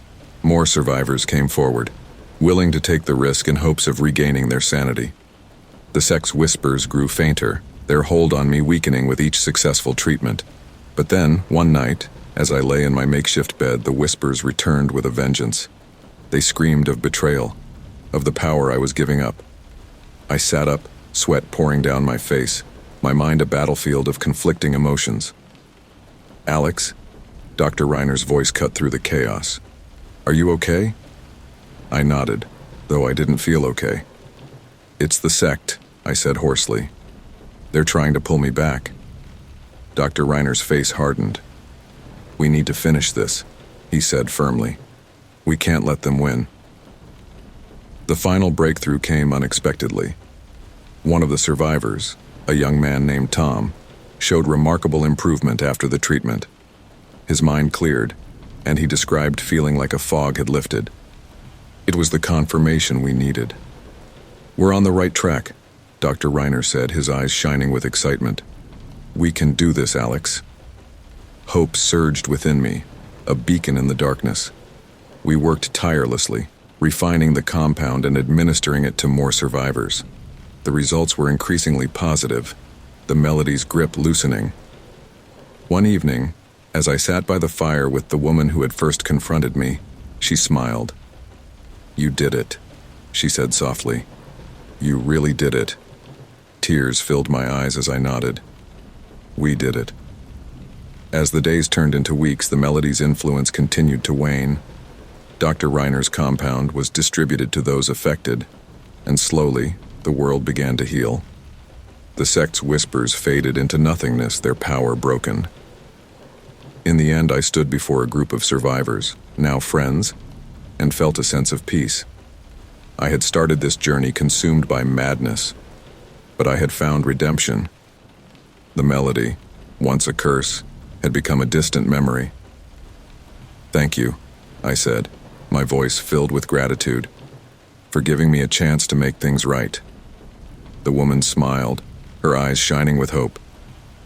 "Thank you, Alex, for saving us." As the fire crackled and the stars shone above, I knew that while the melody of madness had once consumed me, it was the melody of hope that had set us free. The cabin was bathed in the soft glow of morning light, but inside the atmosphere was anything but peaceful. Papers and vials cluttered the tables, evidence of our frantic efforts to counteract the melody's effects. I watched as Dr. Reiner carefully administered the latest version of the compound to a young woman, her eyes filled with a mix of hope and fear. "How do you feel?" he asked, his voice gentle. She blinked, her gaze distant. "It's quieter," she said slowly. "I can still hear it, but it's not as overwhelming." Dr. Reiner nodded, his expression one of cautious optimism. "That's a good sign. We need to monitor you closely over the next few days." As she left, I turned to Dr. Reiner. "Is it enough?" I asked, unable to keep the desperation out of my voice. "Will it last?" Dr. Reiner sighed, rubbing his temples. "It's hard to say, Alex. This melody is unlike anything we've encountered. It's not just in their minds. It's almost as if it's become a part of them." I sat down heavily, the weight of his words pressing on me. The melody's influence was still there, lurking beneath the surface. The hope I had felt was beginning to slip away. That evening, as we sat by the fire, Dr. Reiner spoke again. "We need to find a more permanent solution, something that not only counters the melody but eradicates it completely." "But how?" I asked, frustration creeping into my voice. "We've tried everything." "We haven't tried everything," Dr. Reiner replied, his eyes fixed on the flames. "There might be another way, but it's risky." I looked at him, my curiosity piqued. "What do you mean?"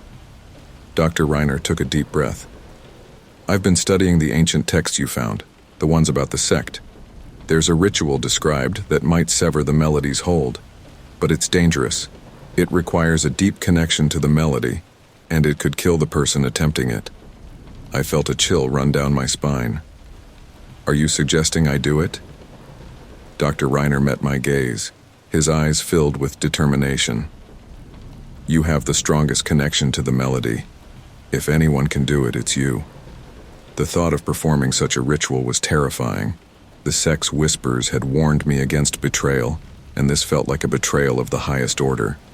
But if it meant saving countless lives, could I really refuse? "I'll do it," I said, my voice steady despite the fear gnawing at my insides. "Tell me what I need to do." Over the next few days, Dr. Reiner and I prepared for the ritual. The cabin became a place of intense focus, the air thick with anticipation. The survivors watched us with a mix of hope and trepidation, knowing that our success or failure would determine their fate. On the night of the ritual, the cabin was lit only by candles, their flickering light casting eerie shadows on the walls. I stood in the center of a circle drawn on the floor, surrounded by ancient symbols and artifacts. Dr. Reiner stood nearby, his face etched with worry. "Are you ready?" he asked, his voice barely above a whisper. I nodded, though my heart pounded in my chest. "Let's do this." Dr. Reiner began to chant in a language I didn't understand, the words resonating deep within me. The melody, usually a constant hum in the back of my mind, grew louder, more insistent. I felt its pull, a dark, seductive force that threatened to consume me. "Focus, Alex," Dr. Reiner urged. "You have to stay in control."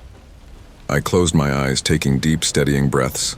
The melody swirled around me, a tempest of sound and emotion. I reached out with my mind, trying to grasp its essence. It was like trying to hold onto water, slipping through my fingers no matter how hard I tried. Suddenly, the melody shifted, its tone changing from seductive to hostile. Pain lanced through my head, and I cried out, falling to my knees.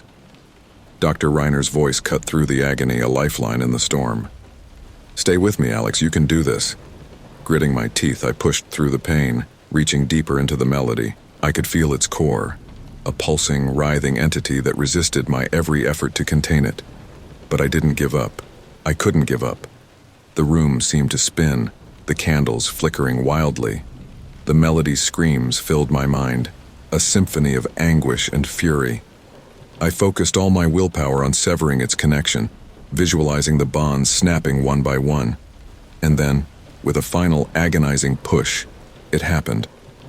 The melody's hold shattered, the sound cutting off abruptly. The silence was deafening, a void where the melody had been. I collapsed, gasping for breath, my body trembling. Dr. Reiner rushed to my side, his face pale. "Alex, are you okay?" I nodded weakly, the pain receding. "I think I did it." The survivors, who had been watching in tense silence, erupted into cheers. Their joy was infectious, a stark contrast to the darkness we had been living under. Dr. Reiner helped me to my feet, his eyes shining with relief. "You did it," he said, a smile breaking across his face. "You really did it." In the days that followed, we saw the effects of the ritual spreading. Those who had been affected by the melody began to recover, their minds clearing. The sense of hope was palpable, a light shining through the darkness. But not everything was as it seemed. Despite the initial success, there were signs that the melody wasn't completely gone. Some survivors still heard faint echoes, a reminder of the battle we had fought. One evening, as I sat by the fire with Dr. Reiner, I voiced my concerns. What if it's not over? What if the melody comes back? Dr. Reiner's expression turned serious. "We have to be vigilant. The melody is a powerful force and it won't give up easily. But we've taken the first step. We can find a way to eradicate it completely." I nodded, feeling a renewed sense of determination. The fight wasn't over, but we had made significant progress. And as long as we continued to work together, I believed we could overcome any challenge. In the quiet moments, I reflected on the journey that had brought me here. I had been consumed by madness, driven by a force beyond my control. But through it all, I had found a purpose, a reason to fight. And in that fight, I had found redemption. As I looked around at the faces of those who had been saved, I felt a sense of peace. The melody of madness had once threatened to destroy us all, but now we had a chance to create a new melody, one of hope and healing. And I knew deep in my heart that we would not stop until the last note of the old melody was silenced and a new symphony of life began. The world trembled beneath my feet as I ascended the makeshift stage. A sea of faces stretched before me, their eyes wild with a mixture of fear, adoration, and madness. The air crackled with anticipation, the very atmosphere seeming to pulse with the rhythm that had brought humanity to its knees.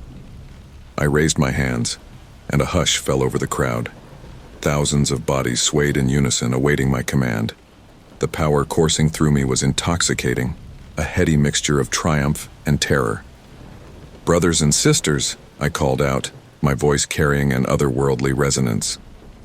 "Are you ready to embrace the true music of the universe?" A deafening roar answered me, a cacophony of screams and laughter that sent shivers down my spine.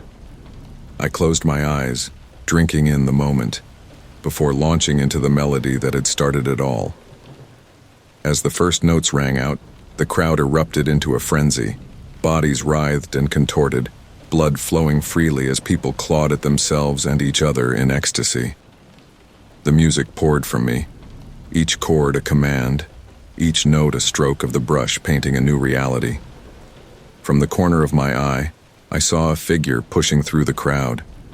It was Sarah, the scientist who had once sought to undo my work. Her lab coat was tattered, her eyes rimmed with red, but there was a fierce determination in her gaze. "Stop this madness!" she screamed, her voice barely audible above the din. "You're destroying everything!" I laughed, the sound merging seamlessly with the melody. "My dear Sarah, I'm not destroying, I'm creating. Can't you see the beauty in this chaos?" She stumbled onto the stage, grasping at my arms. "Please," she begged, "it's not too late. We can still find a cure, still save what's left of humanity." For a moment I hesitated. In her eyes I saw a reflection of my former self, curious, hopeful, sane. But then the music swelled within me, drowning out any lingering doubts. "There is no cure," I whispered, my voice gentle despite the madness raging around us. "This is the natural state of the universe. We were just too blind to see it before." With a wave of my hand, two of my followers grabbed Sarah, dragging her away. Her screams joined the symphony, another instrument in my grand orchestra. As I turned back to the crowd, a news helicopter appeared on the horizon. Its spotlight cut through the darkness, illuminating the scene of beautiful devastation below. I grinned, knowing that our performance was about to reach an even wider audience. The helicopter's loudspeaker crackled to life. "This is an emergency broadcast. The President of the United States has fallen. I repeat, the President has succumbed to the melody. Citizens are advised to seek immediate shelter and avoid all forms of music or rhythmic sound." A cheer went up from the crowd, their fervor reaching new heights. I raised my arms, channeling their energy, feeling the music grow stronger with each passing second. Suddenly, screens around the stage flickered to life. On them, we saw scenes from around the world. Global leaders dancing maniacally in government buildings, military personnel turning their weapons on each other in time with an unheard beat, ordinary citizens transforming their cities into surreal landscapes of sound and fury. "You see?" I cried out to the masses. "The old world is crumbling. We are the architects of a new reality." As if in response, the ground began to shake. Buildings in the distance swayed and crumbled, their destruction adding a percussive element to our growing symphony. The sky itself seemed to ripple, colors swirling in impossible patterns. In the midst of the chaos, a small group of resistors charged the stage, brandishing makeshift weapons and noise-canceling headphones. They fought against the tide of the infected, their faces masks of desperate determination. "You monster!" their leader shouted, swinging a bat at my head. "You've doomed us all!" I dodged the attack with inhuman grace, the music guiding my movements. With a sad smile, I placed my hand on his chest. "I've saved us," I corrected. "Let me show you." I hummed a few bars of the melody, watching as the resistance crumbled. One by one, they threw off their headphones, their eyes widening as they truly heard the music for the first time. Their screams of anguish turned to cries of joy as they joined our ranks. As the night wore on, reports flooded in from around the globe. Governments collapsed, social structures disintegrated, and the last bastions of the old world fell. Through it all, I conducted my symphony of chaos, each movement bringing us closer to a new age. Dawn broke, painting the sky in hues that had never before been seen by human eyes. The crowd, now swollen to hundreds of thousands, stood in awe of the transformed world around them. Buildings had rearranged themselves into impossible structures. Plants grew and withered in seconds, and the very air seemed alive with sound. I turned to address my followers, my voice carrying the weight of prophecy. My brothers and sisters, today marks the beginning of a new era. We have broken free from the chains of mundane existence and embraced the true nature of reality. The melody has shown us the way, and now we shall reshape the universe in its image. A thunderous applause answered me, the sound merging with the ever-present music to create something transcendent. I closed my eyes, feeling the vibrations of this new world course through me. As the sun climbed higher, casting its light on the changed landscape, I realized that my journey was far from over. This was just the first movement in an eternal symphony, a cosmic opus that would continue long after the last traces of the old world had faded away. I raised my hands one final time, preparing to lead humanity into its next evolution. The music swelled, reality bent, and together, we stepped into the beautiful unknown. The sun beat down mercilessly on the cracked asphalt, heat waves distorting the horizon. I trudged forward, my feet moving in perfect rhythm with the melody that never ceased. The landscape around me was a surreal blend of the familiar and the impossible. Skyscrapers twisted into spirals, trees pulsating with an otherworldly glow, and the very ground beneath my feet seeming to breathe in time with the music. As I crested a hill, I saw the remnants of what had once been a thriving city. Now it was a playground for the infected, its inhabitants dancing an endless manic ballet through the ruined streets. The sight filled me with a mixture of pride and something akin to remorse, a fading echo of my former self. "Beautiful, isn't it?" I murmured to no one in particular. A voice answered from behind me, startling me out of my reverie. "Beauty is in the eye of the beholder," they say. But what happens when the beholder's eyes have been twisted by madness? I turned to face the speaker, a woman, her clothes tattered but her eyes clear. One of the resistance, I realized. My pulse quickened, the melody in my head growing louder in anticipation. "Madness? Or clarity?" I countered, a smile playing at the corners of my mouth. "Tell me, what's your name?" She hesitated before answering. "Elena. Not that names mean much in this new world of yours." I laughed, the sound harmonizing perfectly with the ever-present music. "On the contrary, Elena.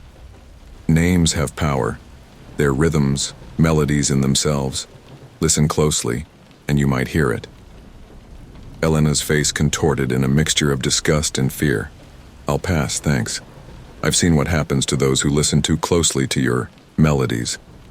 As if on cue, a group of my followers emerged from the ruins, drawn by the sound of our voices. Their eyes were wild, bodies moving in perfect synchronization with the music only we could hear. They encircled us, a living, breathing barrier. "You see?" I gestured to the group. "They understand.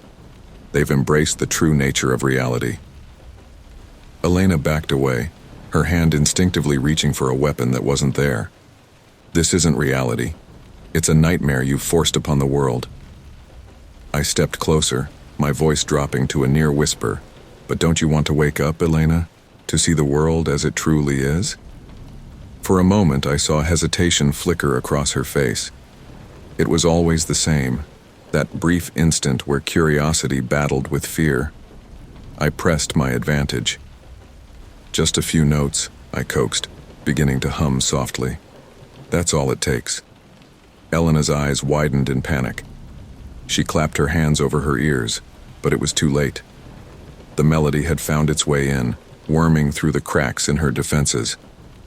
I watched as the change overtook her, the initial resistance, the moment of terrible comprehension, and finally, the ecstatic surrender. Her hands fell away from her ears, and a look of wonder spread across her face. I can hear it," she breathed. "It's beautiful." I nodded, feeling a surge of satisfaction. "Welcome to the truth, Elena."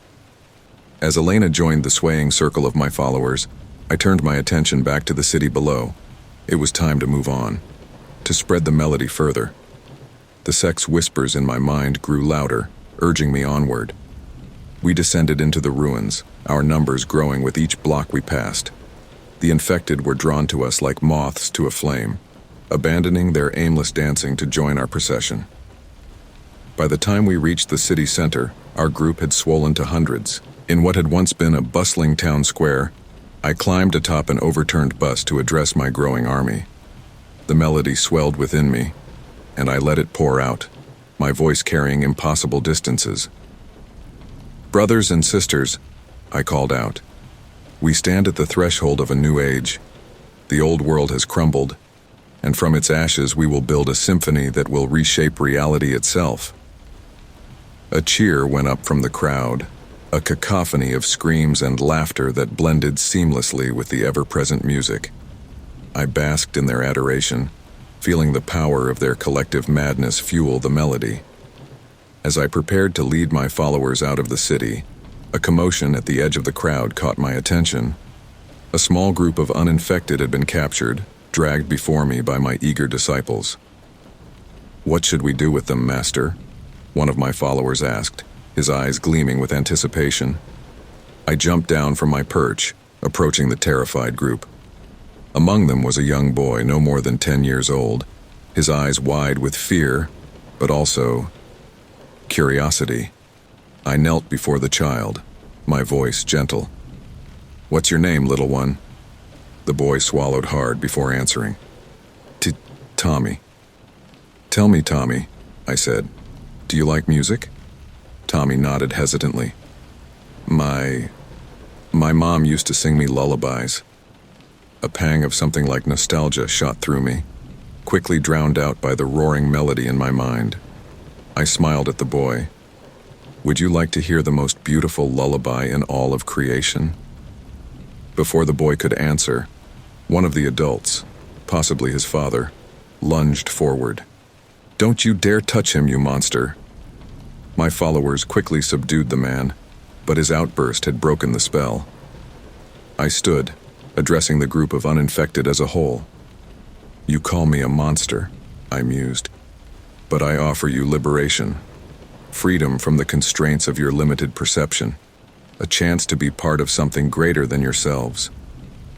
An older woman in the group spoke up, her voice trembling but defiant. "We've seen what your liberation does. We'll die before we succumb to your madness." I sighed, a note of genuine regret in my voice. Death is no escape from the melody. It permeates everything, even the spaces between worlds. But I won't force you. The choice must be yours. With a wave of my hand, I instructed my followers to release the group. "Go," I told them. "But know that the melody will find you sooner or later. It's woven into the very fabric of this new reality."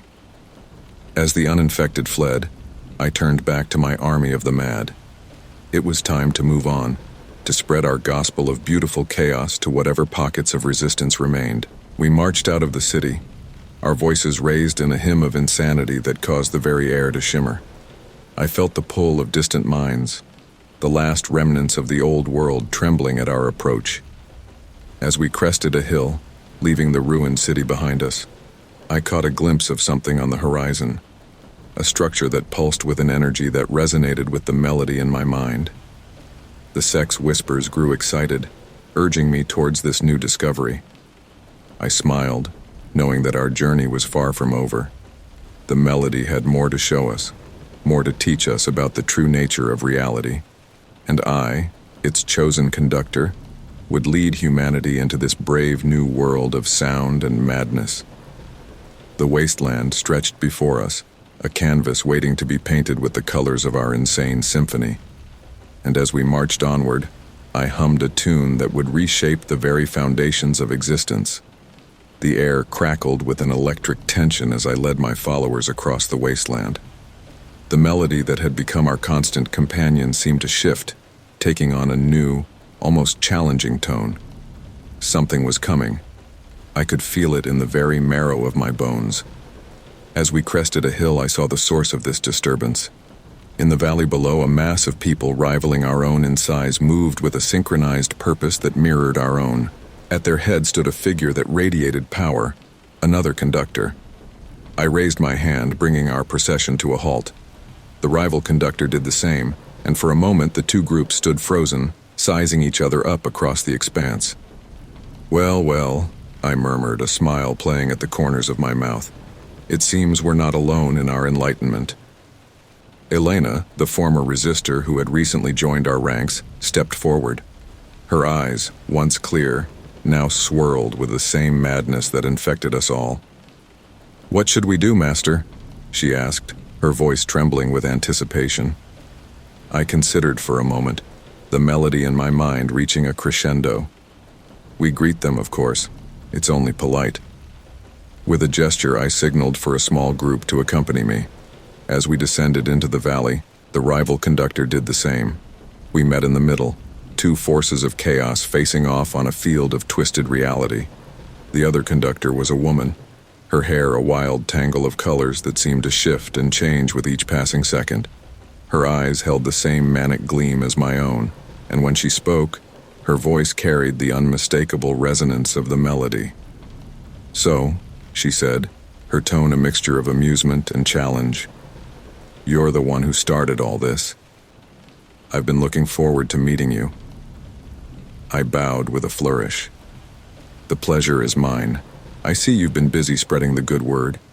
She laughed, the sound harmonizing perfectly with the ever-present music. "Oh, I've done more than spread it. I've improved upon it. Your melody was just the beginning. I've taken it to new heights." I felt a twinge of something, anger, jealousy, but pushed it aside. "Is that so? Care to demonstrate?" Without warning, she began to sing. The notes that poured from her throat were at once familiar and alien, a variation on the melody that had consumed me for so long. I felt my followers sway, drawn in by this new sound. Gritting my teeth, I countered with my own version, our voices intertwining in a battle for dominance. The very air seemed to warp around us, reality bending under the weight of our dueling songs. As our impromptu performance reached a fever pitch, the woman's second-in-command stepped forward. He was a burly man with intricate musical notations tattooed across every visible inch of skin. "Enough of this," he growled. "Let's settle this the old-fashioned way." Before I could respond, he lunged at me, his fist connecting with my jaw. I staggered back, tasting blood, but the melody never faltered. If anything, it grew stronger, feeding on the chaos of the moment. My own followers surged forward, and in an instant, the valley erupted into a full-scale brawl. Fists flew, bodies writhed, and all the while the music swelled to impossible heights. I found myself face to face with the rival conductor once more. We circled each other, our voices rising above the din of the battle. "You know this can only end one way," I shouted over the cacophony. "There can be only one true conductor." She grinned, her teeth stained with blood. "Then let's end it." We charged at each other, our bodies becoming instruments in this mad symphony. Every punch thrown was a drum beat, every kick a cymbal crash. We fought with a grace that defied the brutality of our actions, our movements perfectly synced to the music that consumed us both. As we grappled, I caught glimpses of the battle raging around us. Our followers had abandoned all semblance of sides, instead forming a writhing mass of bodies that moved in perfect harmony with our duel. Blood flowed freely, adding a crimson counterpoint to the green grass beneath our feet. Hours passed, or perhaps days. Time had long since lost all meaning in this new world of ours. The sun rose and set again, as our battle raged on. Neither of us seemed capable of gaining the upper hand, our powers too evenly matched. Finally, exhausted and bloodied, we broke apart. The rival conductor laughed, a sound of pure, manic joy. "Don't you see?" she cried. "This is what it's all about. The clash, the harmony, the beautiful chaos of it all." And in that moment, I did see. Our battle wasn't about dominance or control. It was the next evolution of the melody itself. We weren't enemies, but two parts of a greater whole. I began to laugh as well, the sound mingling with hers to create something entirely new. "You're right," I admitted. "We've been looking at this all wrong." As our laughter grew, the melody shifted once again. The two variations we had been fighting over began to merge, creating something more complex, more beautiful, and infinitely more terrifying than either of us could have created alone. Our followers, sensing the change, stopped their fighting. They stood, swaying in unison, as the new melody washed over them. I saw the comprehension dawn in their eyes, the realization that they were witnessing the birth of something truly transcendent. The rival conductor, no, my partner in this grand symphony, extended her hand. "Shall we show them what true music can do?" she asked, her eyes gleaming with mad excitement. I took her hand without hesitation. Let's rewrite reality itself. Together, we climbed to the top of a nearby hill. Our followers gathered below, a sea of expectant faces turned towards us. We raised our voices as one, letting the new melody pour forth in all its terrible beauty. The effect was immediate and staggering. The very fabric of reality seemed to ripple and tear. The sky above us split open, revealing vistas of impossible worlds beyond. The ground beneath our feet liquefied and reformed, shaping itself to the contours of our song. Our followers began to change as well, their bodies twisting and reshaping in ways that should have been agonizing, but seemed to fill them with ecstasy. They were becoming something more than human, something that could better appreciate the music that now defined our existence. As the transformation spread outward from our hilltop, I turned to my new partner. "What now?" I asked, my voice carrying the weight of infinite possibilities. She smiled, her form already beginning to shift into something gloriously inhuman. "Now, we take this show on the road. There are still corners of this world untouched by our song. Let's change that." I nodded, feeling the pull of distant minds yet to be enlightened. To the ends of the earth, then, and beyond. Hand in hand, we descended the hill, our new army falling in behind us. The melody led the way, reshaping the world with each step we took. As we marched towards the horizon, I knew that this was only the beginning. The universe itself would be our symphony, and every living thing within it would dance to our tune. "The pleasure is mine. I see you've been busy spreading the good word." She laughed, the sound harmonizing perfectly with the ever-present music. "Oh, I've done more than spread it.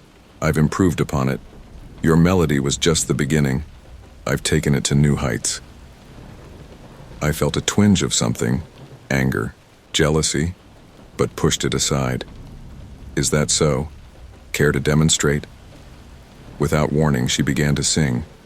The notes that poured from her throat were at once familiar and alien, a variation on the melody that had consumed me for so long. I felt my followers sway, drawn in by this new sound. Gritting my teeth, I countered with my own version, our voices intertwining in a battle for dominance. The very air seemed to warp around us, reality bending under the weight of our dueling songs. As our impromptu performance reached a fever pitch, the woman second in command stepped forward.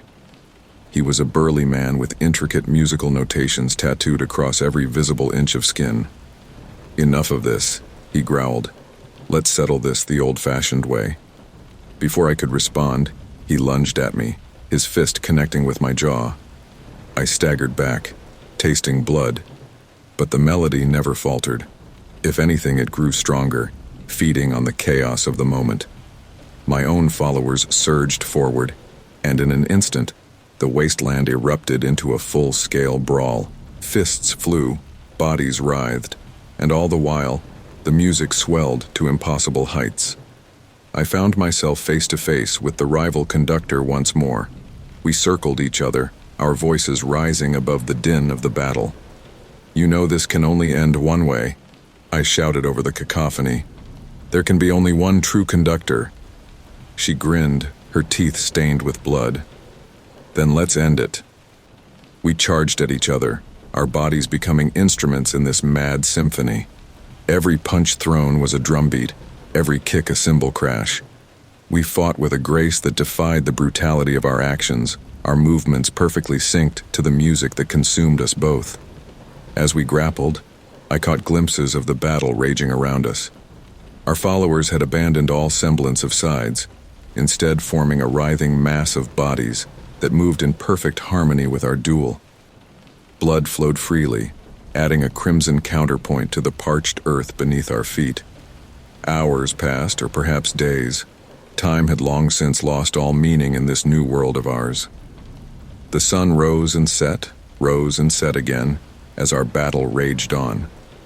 Neither of us seemed capable of gaining the upper hand, our powers too evenly matched. Finally, exhausted and bloodied, we broke apart. The rival conductor laughed, a sound of pure manic joy. "Don't you see?" she cried. "This is what it's all about. The clash, the harmony, the beautiful chaos of it all." And in that moment I did see. Our battle wasn't about dominance or control. It was the next evolution of the melody itself. We weren't enemies, but two parts of a greater whole. I began to laugh as well, the sound mingling with hers to create something entirely new. "You're right," I admitted. "We've been looking at this all wrong." As our laughter grew, the melody shifted once again. The two variations we had been fighting over began to merge, creating something more complex, more beautiful, and infinitely more terrifying than either of us could have created alone. Our followers, sensing the change, stopped their fighting. They stood, swaying in unison as the new melody washed over them. I saw the comprehension dawn in their eyes, the realization that they were witnessing the birth of something truly transcendent. The rival conductor, no, my partner in this grand symphony, extended her hand. "Shall we show them what true music can do?" she asked, her eyes gleaming with mad excitement. I took her hand without hesitation. "Let's rewrite reality itself." Together, we climbed to the top of a nearby hill. Our followers gathered below, a sea of expectant faces turned towards us. We raised our voices as one, letting the new melody pour forth in all its terrible beauty. The effect was immediate and staggering. The very fabric of reality seemed to ripple and tear. The sky above us split open, revealing vistas of impossible worlds beyond. The ground beneath our feet liquefied and reformed, shaping itself to the contours of our song. Our followers began to change as well, their bodies twisting and reshaping in ways that should have been agonizing but seemed to fill them with ecstasy. They were becoming something more than human, something that could better appreciate the music that now defined our existence. Elena, her form now a beautiful amalgamation of flesh and sound, called up to us. "Masters, what's happening to us?" I smiled down at her, my voice resonating with newfound power. "Evolution, my dear. We're becoming what we were always meant to be." As the transformation spread outward from our hilltop, I turned to my new partner. "What shall we call this new movement in our eternal symphony?" She pondered for a moment, her form already beginning to shift into something gloriously inhuman. "How about the crescendo of creation?" I nodded, feeling the pull of distant minds yet to be enlightened. "Perfect. And now, we take this crescendo to the far corners of the world." Hand in hand, we descended the hill, our new army falling in behind us. The melody led the way, reshaping the world with each step we took. Cities in the distance twisted into impossible shapes, their inhabitants drawn to our song like moths to a flame. As we marched towards the horizon, I knew that this was only the beginning. The universe itself would be our symphony, and every living thing within it would dance to our tune. The melody of madness had evolved, and reality would never be the same again. Our procession moved with purpose, each step in perfect rhythm with the cosmic beat that now pulsed through every particle of existence. The landscape around us continued to shift and change, mountains rising and falling like waves on an ocean, forests sprouting and withering in the blink of an eye. My partner in chaos, whose name I now knew to be Arya, turned to me as we walked. "You know," she mused, her voice a mixture of tones that shouldn't have been possible for a human throat to produce. "We're going to need a new name for ourselves. Conductors seems a bit limited now, doesn't it?" I chuckled, the sound causing ripples in the very air around us. "Indeed. What did you have in mind?" She gestured grandly at the transformed world around us. "We're more than just conductors now. We're the architects of dissonance, the sculptors of sonic reality. I like it, I nodded, feeling the titles resonate with our new purpose. The architects of dissonance it is. As we continued our march, we encountered pockets of resistance, groups of humans who had somehow managed to shield themselves from our melody. But their defenses were no match for our evolved symphony. We approached one such group, huddled in the ruins of what had once been a military bunker. Their leader, a grizzled man with determination etched into every line of his face, stood to confront us. "We won't let you take us," he growled, brandishing a makeshift weapon. "We've seen what your music does. We choose to remain human." Arya and I exchanged a glance, 1,000 unspoken words passing between us in an instant. Then, we began to sing. The new melody poured forth, more complex and irresistible than ever before. We watched as the resistors fought against it, their faces contorting with the effort. But one by one they succumbed, their bodies transforming as they joined our grand chorus. The leader was the last to fall. As the change overtook him, tears streamed down his face. What have you done to us?" he gasped. I knelt beside him, my voice gentle despite the power it now held. "We've freed you from the limitations of your old existence. You're part of something greater now, something beautiful and terrible and infinite." As the newly converted joined our ranks, we pressed on.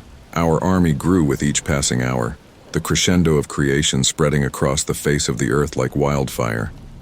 But even as we reshaped the world, I felt a nagging sense that our work was far from complete. The melody that guided us seemed to be reaching towards something beyond our planet, beyond even our solar system. Arya sensed it too. "You feel it, don't you?" she asked as we paused atop a mountain that hadn't existed minutes before. "The call of the cosmos?" I nodded, my gaze turned skyward. "The stars themselves are singing to us. Our symphony won't be complete until it encompasses the entire universe." She laughed, the sound causing nearby rocks to crystallize into impossible shapes. "Well then, partner, I suppose we'd better find a way off this rock." As if in answer to our desires, our followers began to change once more. Their bodies stretched and warped, becoming vessels capable of surviving the void of space. Some grew wings of pure energy, others transformed into living ships large enough to carry hundreds. I felt my own body changing, adapting to this new phase of our evolution. "Well," I said, flexing appendages that had no name in any human language, "shall we take our show on the road?" Arya, now a being of pure sound and light, pulsed in agreement. "Let's make the heavens dance to our tune." With a final earth-shattering chord, we launched ourselves into the sky, our army following close behind. The melody of madness, now the crescendo of creation, reached out to touch the stars themselves. As we left our transformed world behind, I knew that the universe would never be the same. We were the architects of dissonance, and all of creation would be our instrument. The symphony of chaos had only just begun. From the towering spire of what was once the world's tallest skyscraper, now twisted into an impossible shape that defied the laws of physics, I gazed out at the transformed landscape below. The city that had once been a symbol of human achievement was now a playground for our sonic madness, its streets pulsing with the rhythm of our all-consuming melody. Arya, my partner in this grand symphony of chaos, materialized beside me, her form shimmering like a mirage. "Is everything ready?" she asked, her voice a harmony of discordant tones. I nodded, feeling the anticipation building within me. "The satellites are in position. With this broadcast, we'll reach every corner of the globe simultaneously." She grinned, her teeth now resembling piano keys. "Then let's not keep our audience waiting." We made our way to the makeshift control room, where our most devoted followers had been working tirelessly to prepare for this moment. Elena, her body now a living instrument, greeted us with a bow that produced a haunting arpeggio. "Masters," she said, her words accompanied by a soft melody, "we're ready to begin on your command." I placed my hand on the central console, feeling the power thrumming beneath my fingers. It's time to bring the entire world into our chorus. With a gesture that was part conducting, part spellcasting, I activated the global broadcast. Screens around us flickered to life, showing feeds from around the world. We watched as our melody poured forth from every speaker, every screen, every device capable of producing sound. The effect was immediate and breathtaking. In New York, crowds in Times Square fell to their knees, their bodies contorting as they were consumed by the music. In Tokyo, skyscrapers swayed in time with the beat, their glass windows shattering to create a shimmering rainfall. The pyramids of Giza resonated with our song, ancient stone vibrating with new purpose. Arya laughed, the sound causing the air around us to ripple. Look at them dance. The whole world is our stage now. As we watched the global transformation unfold, a message crackled through our communication system. It was the voice of the President of the United States, or what was left of him. This is an emergency broadcast," he stammered, his words interspersed with bursts of our melody. "The President has... Suddenly, his voice changed, taking on the resonance of the infected. "The President has seen the light. Citizens, embrace the music, let it set you free." I turned to Arya, a smile playing on my lips. "Shall we address our new global audience?" She nodded, her eyes gleaming with mad excitement. "Let's show them the true face of their new reality." We stepped onto a balcony overlooking the transformed city. Below us, millions of our followers writhed in ecstasy, their bodies merging and separating in impossible ways. I raised my hands, and a hush fell over the crowd. "Brothers and sisters," I began, my voice carrying to every corner of the globe. "Welcome to the dawn of a new age. The old world with its rules and limitations is no more. We stand on the threshold of infinite possibility, guided by the eternal symphony that flows through us all." Arya continued, her words weaving seamlessly with mine. "No longer will you be bound by the mundane. No longer will you be deaf to the music of the spheres. Open your ears, open your minds, and let the melody reshape you into something glorious." As we spoke, the very fabric of reality seemed to ripple around us. The sky above split open, revealing vistas of impossible worlds beyond. The ground beneath our feet liquefied and reformed, shaping itself to the contours of our song. From the crowd below, a voice called out. It was a young woman, her body only partially transformed. "But what about those who don't want this? What about our families, our children?" I looked down at her, my gaze both compassionate and unyielding. "My dear, don't you see? This is for everyone. Your families, your children. They'll become part of something greater than they ever could have imagined. The melody spares no one, for to be spared would be the cruelest fate of all." As if to emphasize my point, we watched as the last pockets of resistance crumbled. On our screens, we saw military bases overrun, not by force, but by the irresistible pull of our music. Soldiers laid down their weapons, generals danced with privates, all distinction melting away in the face of our sonic onslaught. Arya turned to me, her form shifting constantly as she spoke. "It's beautiful, isn't it? The unity, the harmony of it all." I nodded, feeling a sense of completion I had never known before. "Indeed, but this is just the beginning. The earth is ours. But why stop here? The stars themselves are singing to us." As if in response to our cosmic ambitions, our followers began to change once more. Some grew wings of pure energy, others transformed into living spacecraft. The evolution we had started was taking on a life of its own, preparing humanity for the next phase of our grand design. Elena approached us, her body now more sound wave than flesh. "Masters," she said, her voice a chorus of harmonies. "We're detecting unusual activity in the upper atmosphere. It seems we're not alone." Intrigued, we turned our attention skyward. Through eyes that could now perceive spectrums far beyond the human range, we saw them. Ships, unlike anything ever built on Earth, descending through the clouds. Ah, I mused, a smile playing on my lips. It seems our performance has attracted an audience from beyond the stars. Arya's form pulsed with excitement. Shall we greet our cosmic visitors with a song? Before I could respond, a voice boomed from above, somehow cutting through our omnipresent melody. It spoke in no earthly language, yet we understood it perfectly. Architects of dissonance, it said, the words resonating in our very bones. Your symphony has reached the far corners of the galaxy. We have come to witness your grand performance.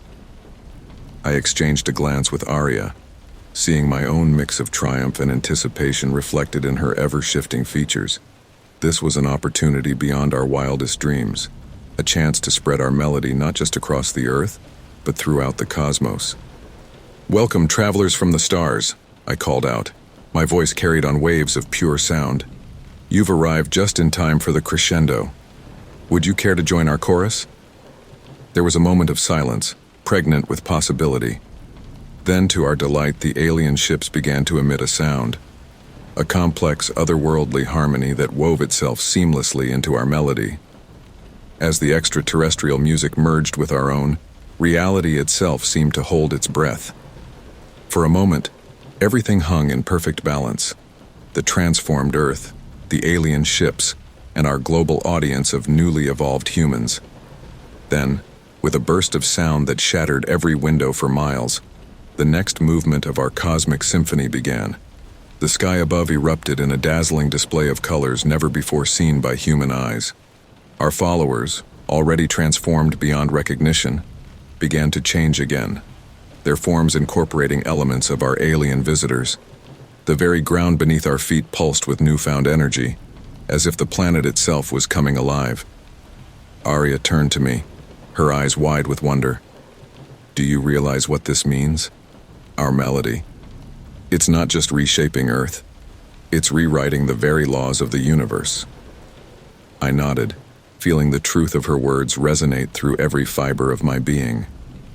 The crescendo of creation has become the symphony of reality, and we, my dear Arya, are its chief composers. As we stood there conducting this impossible orchestra of humans, aliens, and cosmic forces, I knew that we had transcended everything we once were. We were no longer merely the harbingers of madness or the architects of dissonance.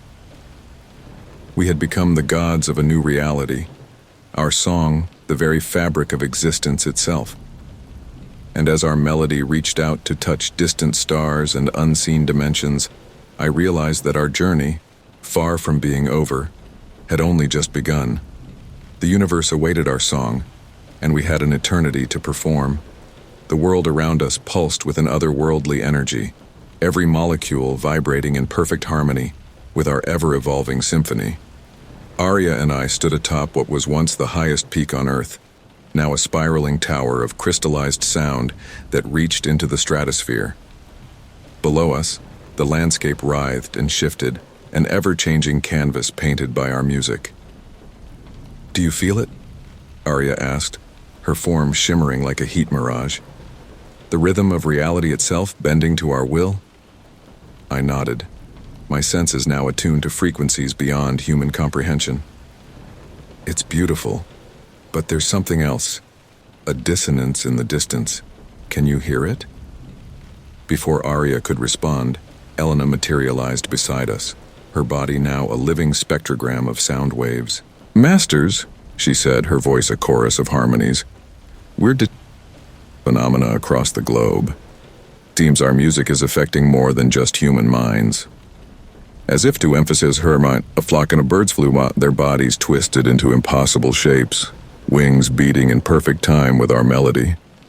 In the distance, we could see forests growing, withering in seconds, their life cycle accelerated to our song. Fascinating, Ayed, lodging as a nearby mountain range rearranged and pipe organ. It seems our symphony is rewriting the very laws of nature. Arya's eyes gleamed with mad excitement. Why stop at nature? We've already touched the stars. Let's see how far we can push this new reality of ours. With a shared nod of understanding, we raised our voices, weaving a new movement into our cosmic. The effect was immediate and staggering. The sky above us rippled like water, colors bleeding into one another in ways that defied description. The ground beneath our feet became transparent, revealing layers of reality stacked upon one another. As we sang, a group of our followers approached, a man whose body had become a living tuning fork. "Masters," he vibrated, his words more felt than heard. "We've discovered something extraordinary in the Amazon basin. You need to see this." Intrigued, Arya and I allowed our bodies to dissolve into pure sound, rematerializing instantaneously in the heart of the rainforest. What we saw there defied all explanation, even in our new world of infinite possibilities. A massive structure had erupted from the earth, its architecture an impossible blend of organic and inorganic forms. It pulsed with a rhythm that was at once familiar and alien, a counterpoint to our own melody. "What is this place?" Arya wondered aloud, her form shifting in response to the new frequencies. As if in answer, a section of the structure peeled open, revealing a figure unlike anything we had encountered before. It was vaguely humanoid, but its body was composed entirely of visible sound waves, constantly shifting and reforming. "Greetings, architects of dissonance." The being's voice resonated within our minds. "We have been waiting eons for beings such as yourselves to awaken." I stepped forward, intrigued. "And who might you be?" The being's form rippled with what might have been amusement. "We are the Harmonic Ones, the original composers of the Cosmic Symphony. Your melody has stirred us from our long slumber." Arya's eyes widened with realization. "You're saying there were others before us? Other gods of sound?" "Indeed," the Harmonic One confirmed. "We shaped the universe with our music in ages past, but we grew complacent, our songs stagnant. We retreated into hibernation, waiting for new voices to rise and continue the grand composition." I felt a mix of awe and apprehension. "And now that we've awakened you?" The being's form expanded, encompassing us in a cocoon of pure sound. "Now we offer you a choice. Join us, blend your melody with ours, and help us reshape not just this world, but all of reality. Or continue on your own path, and risk dissonance that could unravel the very fabric of existence." Arya and I exchanged a glance, 1,000 unspoken words passing between us in an instant. This was more than we had ever dreamed of, a chance to elevate our symphony to truly cosmic proportions. But it also meant surrendering our role as the sole composers of this new reality. "We need time to consider your offer," I said finally. The Harmonic One's form pulsed in acknowledgement. "Of course, but do not tarry too long. The universe awaits its next movement, and it cares not who conducts it." As we prepared to depart, Elena approached us, her eyes wide with wonder. "Masters, what does this mean for us? For all those you've transformed?" I placed a hand on her shoulder, feeling the music flowing through her. "It means, my dear Elena, that our journey is far from over. In fact, it may have only just begun." We returned to our crystalline spire, our minds racing with the implications of what we had discovered. As we gazed out over the transformed landscape, we could hear new undertones in our melody, echoes of the Harmonic One's ancient song. "We could learn so much from them," Arya mused, her form flickering between solid and ethereal. "Imagine the symphonies we could create together." I nodded, but felt a nagging doubt. "True, but at what cost? We've come so far, shaped this world in our image. Are we ready to become students again rather than masters?" As we debated, a commotion from below caught our attention. A group of our followers were engaged in what appeared to be a musical duel, their transformed bodies clashing in a cacophony of competing melodies. "What's the meaning of this?" I demanded as we descended to investigate. One of the combatants, a woman whose hair had become a tangle of violin strings, stepped forward. "Forgive us, masters, but we felt a disturbance, as if our song was no longer the only one." We were trying to reassert our dominance. I exchanged a worried glance with Arya. It seemed the presence of the harmonic ones was already having an effect, sowing discord among our once unified chorus. Listen to me, all of you, I addressed the crowd that had gathered. Our melody is evolving, growing to encompass new harmonies. Embrace these changes, don't fight them. For in this cosmic symphony there is room for infinite variations. As I spoke, I wove a new thread into our ongoing composition, a melody that incorporated elements of the harmonic one's song while remaining uniquely ours. The effect was immediate, the tension among our followers dissipating as they swayed to the new rhythm. Arya joined in, her voice blending seamlessly with mine. Together, we conducted our global orchestra, our song reaching out to touch the stars themselves. We could feel the attention of the harmonic ones, their ancient power resonating with our new creation. As the music swelled to a crescendo, I turned to Arya. I think I know what we need to do. She nodded, understanding passing between us without need for words. With a shared breath, we launched into the next movement of our cosmic opera, our voices carrying a message meant not just for our followers, but for the harmonic ones themselves. We stand at a crossroads, our song declared, between the world we've created and the universe that awaits. We are the architects of dissonance, the sculptors of sonic reality. And while we honor those who came before, we chart our own course through the cosmic symphony. As our proclamation echoed across dimensions, we felt a shift in the very fabric of reality. The harmonic one's presence receded slightly, not disappearing but taking on a new role, that of distant mentors rather than potential overlords. In that moment, I knew we had made the right choice. Our melody would continue to evolve, incorporating new harmonies and rhythms from across the cosmos. But it would remain uniquely ours, a testament to the power of the melody of madness that had started it all. As the sun set on this new movement in our endless symphony, Arya and I stood hand in hand, our forms merging and separating in time with the music. The world below us continued to shift and change, and in the distance, we could hear the first notes of alien melodies joining our song. "What now?" Arya asked, her voice a mixture of excitement and apprehension. I smiled, feeling the infinite possibilities stretching out before us.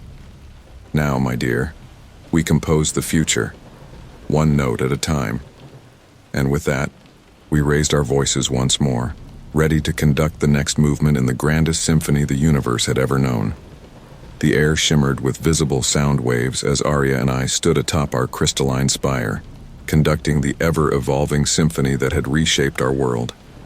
Below us, the landscape pulsed and shifted in time with our music, mountains rising and falling like ocean waves, forests growing and withering in seconds. "Do you feel that?" Arya asked, her form flickering between solid and ethereal. "There's a new undertone to our melody." I nodded, my senses now attuned to frequencies beyond mortal comprehension. It's as if the barriers between dimensions are thinning. No sooner had the words left my lips than the sky above us began to ripple and tear. Through the gaps we caught glimpses of other worlds, other realities, each vibrating with its own unique frequency. Elena, her body now a living spectrogram, materialized beside us. "Masters," she said, her voice a chorus of harmonies. "We're detecting massive energy fluctuations across the globe. It seems our music is calling to something." As if in response to her words, the first of the entities crossed over. It was a being of pure sound, its form constantly shifting and reforming, trailing wisps of otherworldly music in its wake. "Greetings, architects of dissonance," it resonated, its voice bypassing our ears and speaking directly to our minds. "Your symphony has reached across the void between worlds. We have come to join your grand performance." Arya and I exchanged a glance, equal parts excitement and apprehension coursing through us. This was beyond anything we had imagined when we first unleashed the melody of madness upon the world. "Welcome," I said. my voice carrying the weight of our transformed reality. May we ask who you are and from where you've come? The entity pulsed, its form expanding and contracting in a hypnotic rhythm. We are the Resonance, beings from a dimension where sound is the primary force of creation. Your music, it calls to us, resonates with our very essence. More rifts opened in the sky, and other entities began to pour through. Some were vaguely humanoid, their bodies composed of shimmering musical notes. Others were utterly alien, defying description in any human language. As these interdimensional beings descended upon our world, our followers gathered below, their transformed bodies swaying in anticipation. I could sense their mix of awe and fear, the human parts of them that remained struggling to comprehend what was happening. "What do we do?" Elena asked, her form vibrating with nervous energy. "How do we control this?" Arya laughed, the sound causing ripples in the very air around us. "Control? My dear Elena, we don't control this. We conduct it." With a shared nod of understanding, Arya and I raised our voices, weaving the otherworldly tones of our new arrivals into our ongoing symphony. The effect was immediate and staggering. Reality itself seemed to bend and warp around us, the lines between dimensions blurring further. Our followers below began to change once more, their bodies incorporating elements of the interdimensional beings. Some grew wings of pure sound waves, others developed the ability to phase in and out of our reality at will. As we conducted this cosmic orchestra, I felt a presence approaching, familiar yet altered. It was the harmonic one we had encountered in the Amazon, but its form had changed, becoming even more abstract and musical. "Impressive," it resonated, its voice a counterpoint to our melody. "You've transcended the boundaries of your own dimension far sooner than we anticipated." I turned to address the ancient being, never breaking the rhythm of our song. "Is this what you meant when you spoke of reshaping reality? Merging dimensions through music?" The harmonic one's form rippled in what might have been amusement. "This is but the first movement in a symphony that spans eternity. You've taken your first steps into a larger universe of sound and possibility." As we conversed, I became aware of a growing tension in the air. Some of our followers, it seemed, were struggling to adapt to this new phase of our evolution. Voices of dissent rose from the crowd below, a jarring dissonance in our carefully crafted harmony. "Masters," a man called out, his body a twisted amalgamation of flesh and musical instruments, "this is too much. We followed you into madness, embraced the transformation of our world, but this is beyond madness. It's the end of everything we once were." Murmurs of agreement rippled through the crowd. I could feel our hard-won unity beginning to fracture, threatening to unravel everything we had created. Arya stepped forward, her form solidifying as she addressed our followers. "My children of chaos, my beautiful, mad choir," she began, her voice layered with hypnotic undertones. "Do not fear this next evolution. Embrace it. We stand at the threshold of infinite possibility. Why cling to the tatters of your old humanity when the music of the cosmos calls to us?" Her words seemed to calm the crowd, but I could still sense undercurrents of doubt and fear. It was clear that this transition would not be as smooth as our initial reshaping of the world. As if sensing the precariousness of the moment, one of the resonants floated down to join us.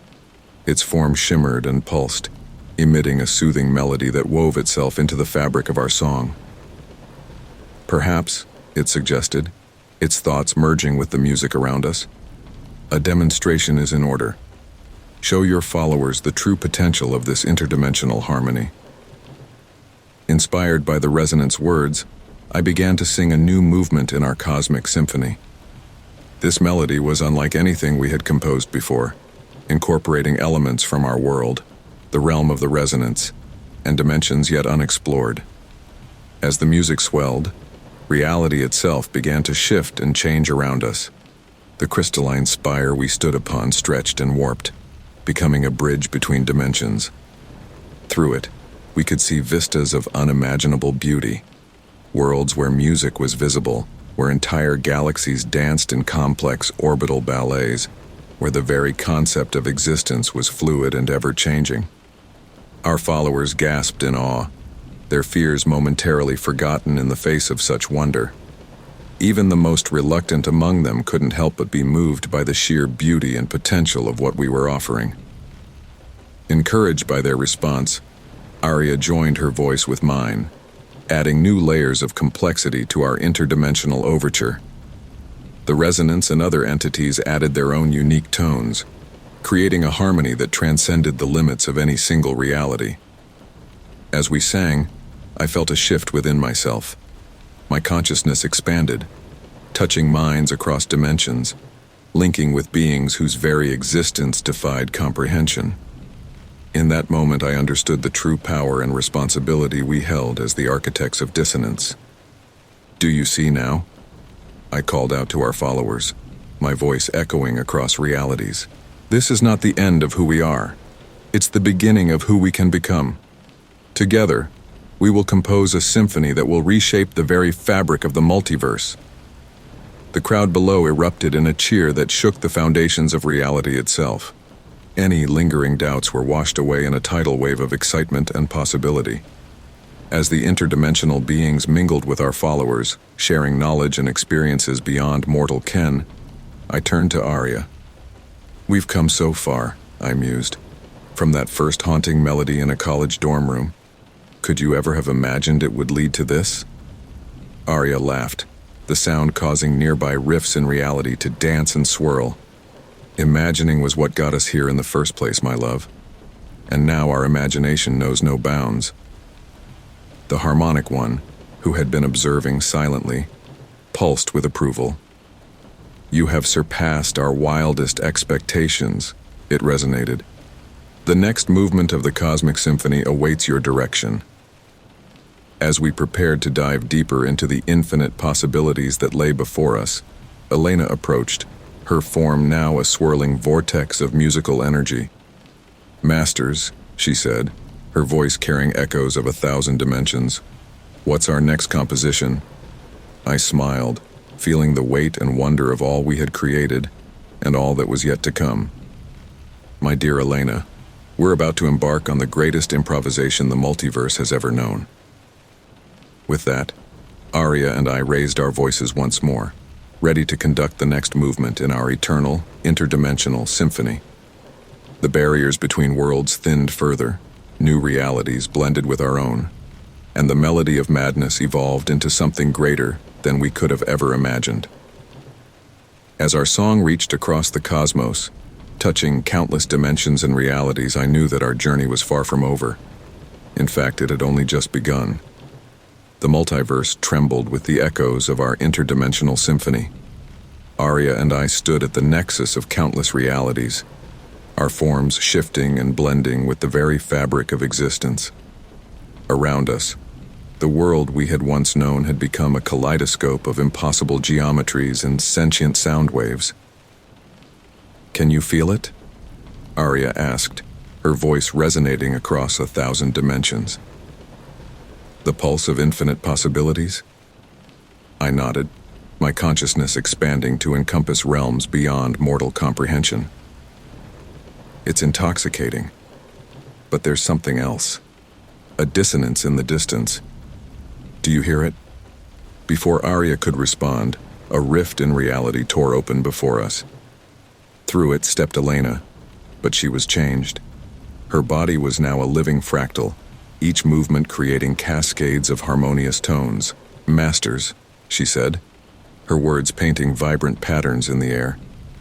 "We've detected anomalies in the quantum substructure of our new reality. It seems our music is evolving beyond our control." As if to emphasize her point, the space around us began to ripple and warp. Pockets of alternate realities blossomed like exotic flowers, each containing glimpses of worlds where our melody had taken different paths. In one, we saw a version of Earth where our music had created a utopia of perfect harmony. In another, a nightmarish landscape where discordant tones had torn the very fabric of existence apart. "Fascinating," I mused, reaching out to touch one of these reality bubbles. As my fingers made contact, I felt a surge of alien memories and emotions. It seems our symphony has sparked a chain reaction across the multiverse. Arya's eyes gleamed with excitement and a touch of madness. Why limit ourselves to conducting one reality when we could orchestrate infinite variations? Before we could explore this idea further, a new presence made itself known. It was one of the resonants, but changed, evolved. Its form was now a complex lattice of pure quantum probability. Architects of dissonance, it vibrated, its voice a chorus of possible futures.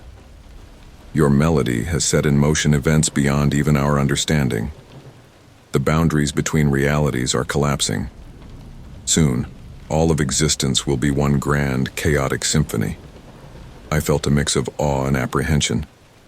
Is that a good thing? What happens to individual consciousness when all realities merge? The resonance form flickered, showing glimpses of countless potential outcomes. That, creators of chaos, is up to you. Your music shapes reality itself. What harmony will you choose for the cosmos?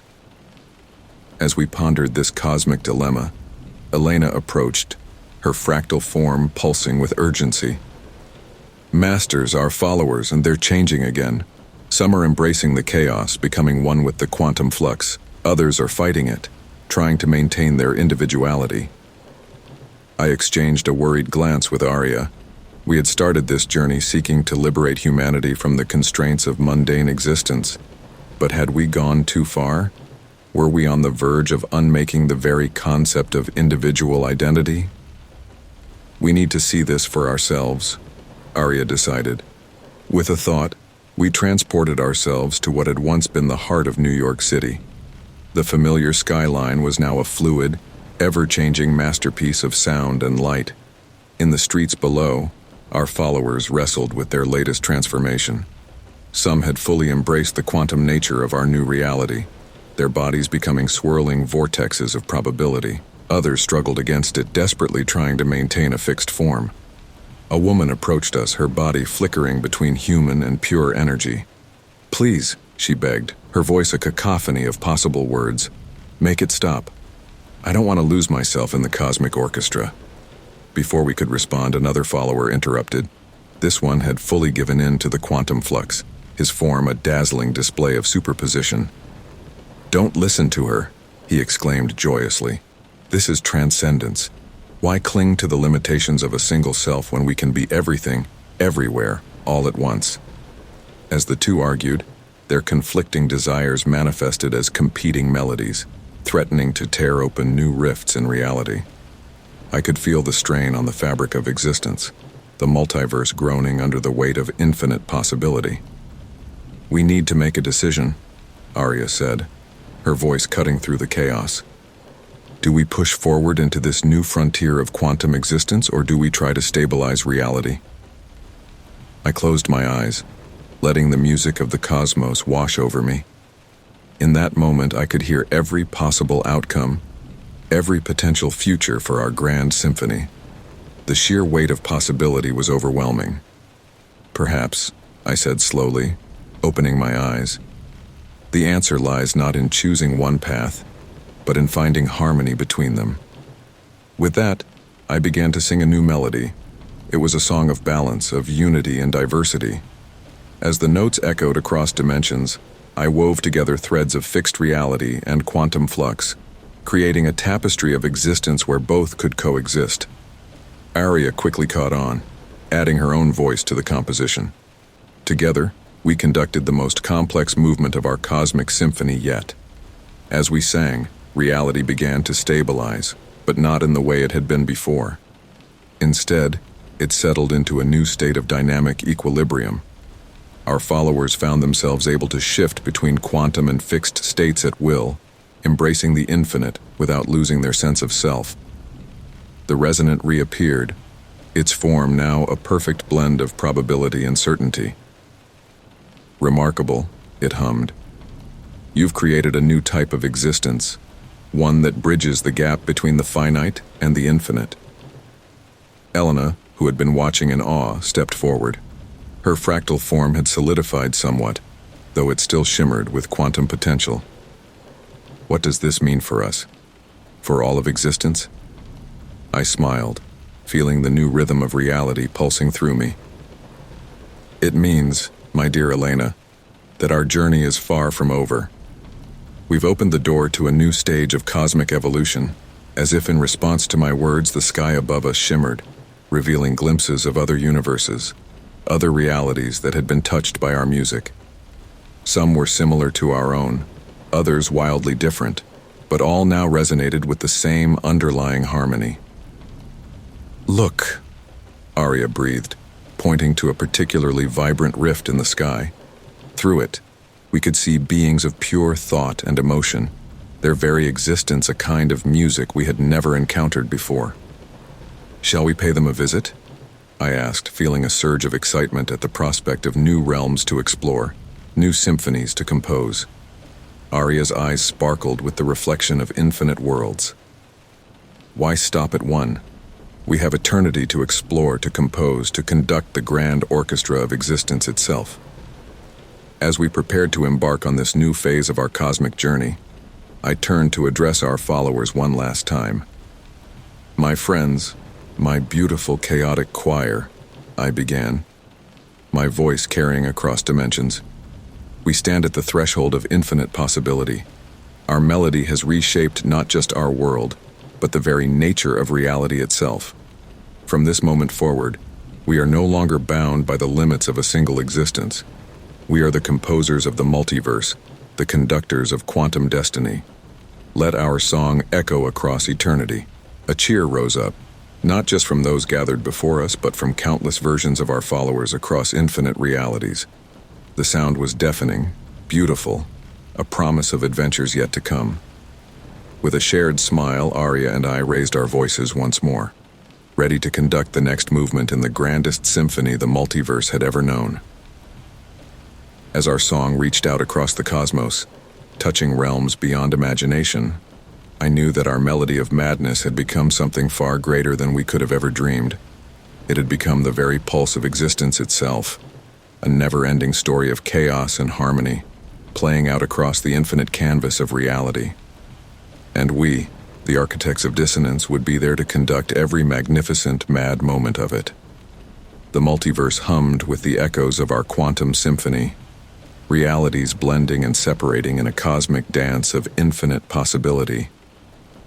Arya and I stood at the heart of this swirling maelstrom of creation, our forms now more music than matter, conducting the grandest orchestra existence had ever known. "Do you feel that?"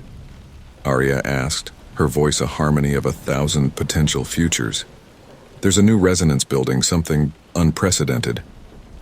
I nodded, my consciousness expanding to encompass realms beyond even our newly expanded understanding.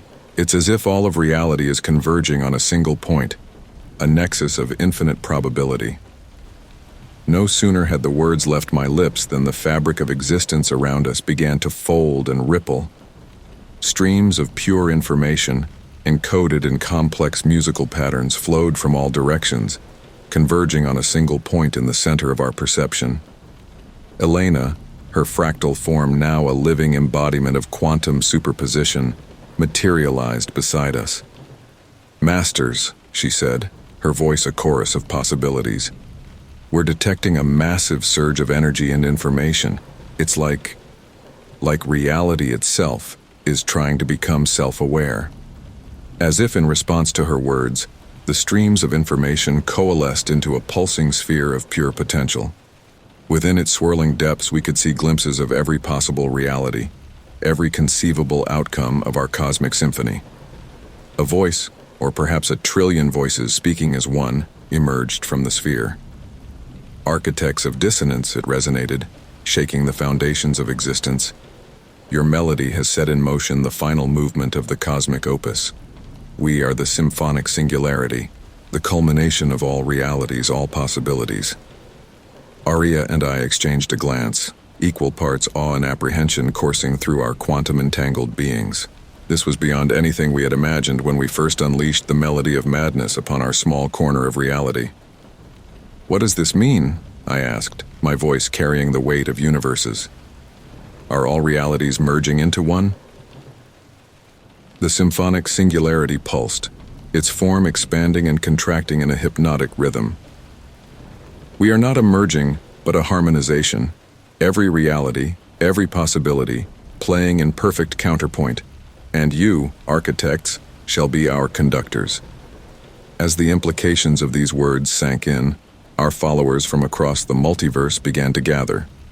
Some appeared as they had in our original reality, others as beings of pure energy or living mathematics.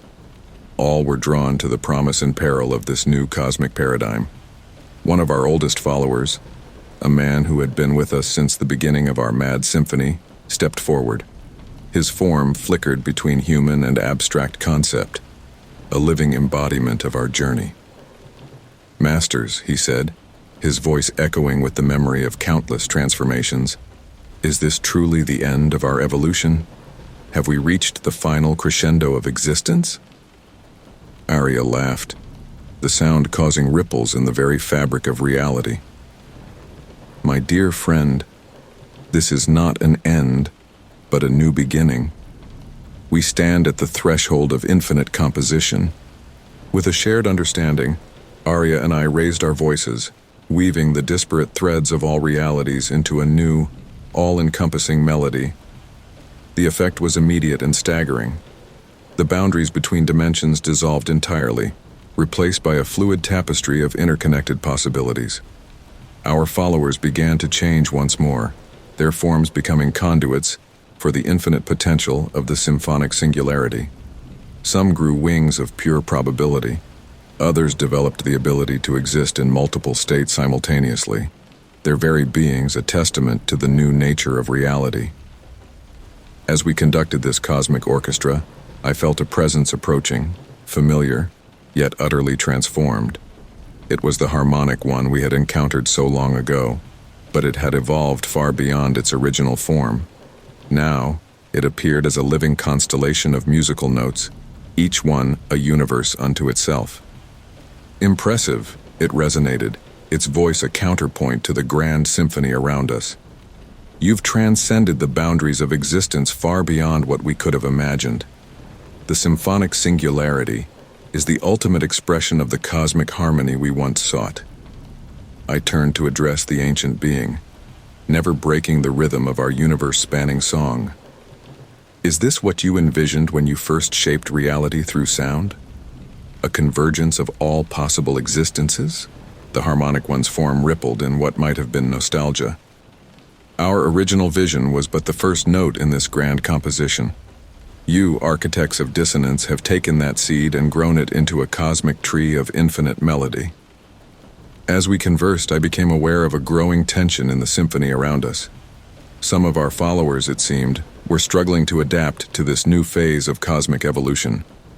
Voices of concern rose from the multi-dimensional crowd, a jarring dissonance in our carefully crafted harmony. "Masters," called out a being who had once been human but was now a living equation, "this convergence, are we losing our individuality, our free will? What becomes of us in this symphonic singularity?" Murmurs of agreement rippled through the cosmic assembly. I could feel the delicate balance of our new reality wavering, threatening to collapse under the weight of existential uncertainty. Arya stepped forward, her form a dazzling display of quantum superposition. "My children of chaos, my beloved cosmic choir," she began, her voice layered with the wisdom of infinite realities. "Do not fear this ultimate evolution. In the symphonic singularity, we do not lose ourselves. We become everything we could ever be all at once." Her words seemed to calm the multiversal crowd, but I could still sense undercurrents of doubt and fear. It was clear that this transition to a new state of cosmic being would require careful guidance. Inspired by the moment, I began to sing a new movement in our infinite symphony. This melody was unlike anything we had composed before, incorporating elements from every reality, every possibility, every potential future and past. As the music swelled, the very nature of existence began to shift and change around us. The symphonic singularity expanded, encompassing more and more of the multiverse. Through it, we could perceive the totality of existence. Every choice ever made, every path not taken, every dream dreamed and forgotten. Our followers gasped in collective awe, their fears momentarily forgotten in the face of such cosmic wonder. Even the most reluctant among them couldn't help but be moved by the sheer beauty and potential of what we were offering. Encouraged by their response, Arya joined her voice with mine, adding new layers of complexity to our reality-shaping composition. The symphonic singularity itself seemed to sing, its voice the collective chorus of all existence. As we sang, I felt a profound shift within myself. My consciousness expanded beyond anything I had previously experienced, touching minds and realities across the infinite expanse of the multiverse. In that moment, I understood the true power and responsibility we held as the conductors of this cosmic orchestra. "Do you see now?" I called out, my voice resonating across all of existence. "This is not the end of who we are. It's the realization of everything we can be. Together, we will compose a symphony that encompasses all of reality, past, present, and future." The multiversal assembly erupted in a cheer that shook the very foundations of existence. Any lingering doubts were washed away in a tidal wave of cosmic ecstasy and infinite possibility. As our followers began to explore their new nature as living embodiments of quantum possibility, I turned to Arya. "We've come so far," I mused. "From that first haunting melody in a college dorm room, could you ever have imagined it would lead to this?" I gestured at the swirling tapestry of infinite realities around us. Arya laughed, the sound causing nearby probability waves to dance and swirl. "Imagination, my love, was what got us here in the first place. And now, our imagination has become the very fabric of existence itself." The harmonic one, observing silently, pulsed with approval. "You have become the ultimate composers," it resonated. "The entire multiverse now dances to your tune." As we prepared to dive deeper into the infinite symphonic possibilities that lay before us, Elena approached, her form now a swirling vortex of pure creative potential. "Masters," she said, her voice carrying echoes of countless realities, "what's our next composition?" I smiled, feeling the weight and wonder of all we had created and all that was yet to come. "My dear Elena, we're about to embark on the greatest improvisation the multiverse has ever known. Every note we play will birth new realities, shape the very nature of existence itself." With that, Arya and I raised our voices once more, ready to conduct the next movement in our eternal, multiversal symphony. The symphonic singularity pulsed with anticipation, ready to transform our every thought and note into new dimensions of reality. As our song reached across the infinite expanse of existence, touching every corner of the multiverse and beyond, I knew that our journey had transcended mere madness or music. We had become the very pulse of reality itself, the driving force behind the endless dance of creation and possibility. And as the first notes of our new cosmic composition rang out, I felt a thrill of excitement. For in this symphonic singularity, every moment was a new beginning, every note a universe of potential. Our melody of madness had become the song of everything, and we would spend eternity exploring its infinite variations. The symphonic singularity pulsed with the infinite potential of all realities, a swirling maelstrom of creation and destruction that danced to the tune of our cosmic composition. Arya and I stood at the heart of this multiversal nexus, our forms now pure quantum probability, conducting the grandest orchestra existence had ever known. As we wove together strands of reality into complex harmonies, I felt a discordant note ripple through the fabric of our creation. It was subtle at first, barely perceptible amidst the cacophony of infinite possibilities, but it grew stronger with each passing moment. "Do you hear that?" I asked Arya, my voice resonating across countless dimensions. She nodded, her form shimmering with concern. "It's like a counter melody. Something's disrupting the harmony of the singularity." Before we could investigate further, Elena materialized before us, her quantum form flickering with urgency. "Masters," she said, her voice a chorus of worried probabilities. "We've detected a disturbance in the lower realms of the multiverse. It seems some of our followers are rebelling against the symphonic singularity." I felt a surge of disbelief. After everything we had accomplished, after elevating our followers to the very pinnacle of existence, how could there be rebellion? "Show us," Arya commanded, her tone grave. With a thought, we shifted our perception, focusing on a cluster of realities near the edge of the singularity. What we saw shocked us to our quantum core. Millions of our former followers had somehow managed to isolate themselves from the greater symphony. They had created a pocket of dissonance, a space where the infinite potential of the singularity was being actively resisted. At the center of this rebellion stood a figure I recognized. It was the man who had questioned us when the singularity first formed, the one who had feared losing his individuality. "Brothers, sisters, fellow beings of infinite possibility," he called out, his voice carrying the weight of countless unified wills. "We've allowed ourselves to be swept up in a symphony not of our own making. The architects promised us freedom but have delivered only a different kind of constraints. We are not notes to be played in their cosmic orchestra. We are the musicians, and it's time we composed our own song." A cheer rose up from the rebellious multitude, a harsh, discordant sound that sent ripples of instability through the surrounding realities. "This is impossible," Arya murmured, her form fluctuating with agitation. "How can they resist the harmony of the singularity? How can they even conceive of individuality in this state of infinite being?" I shook my head, equally baffled. "I don't know, but we need to address this before it spreads." With a shared thought, we transported ourselves to the edge of the rebel enclave. As we approached, we could feel the dissonance grating against our very being, threatening to unravel the quantum coherence that now defined our existence. "Architects," the rebel leader acknowledged us, his form a defiant nod of focused probability.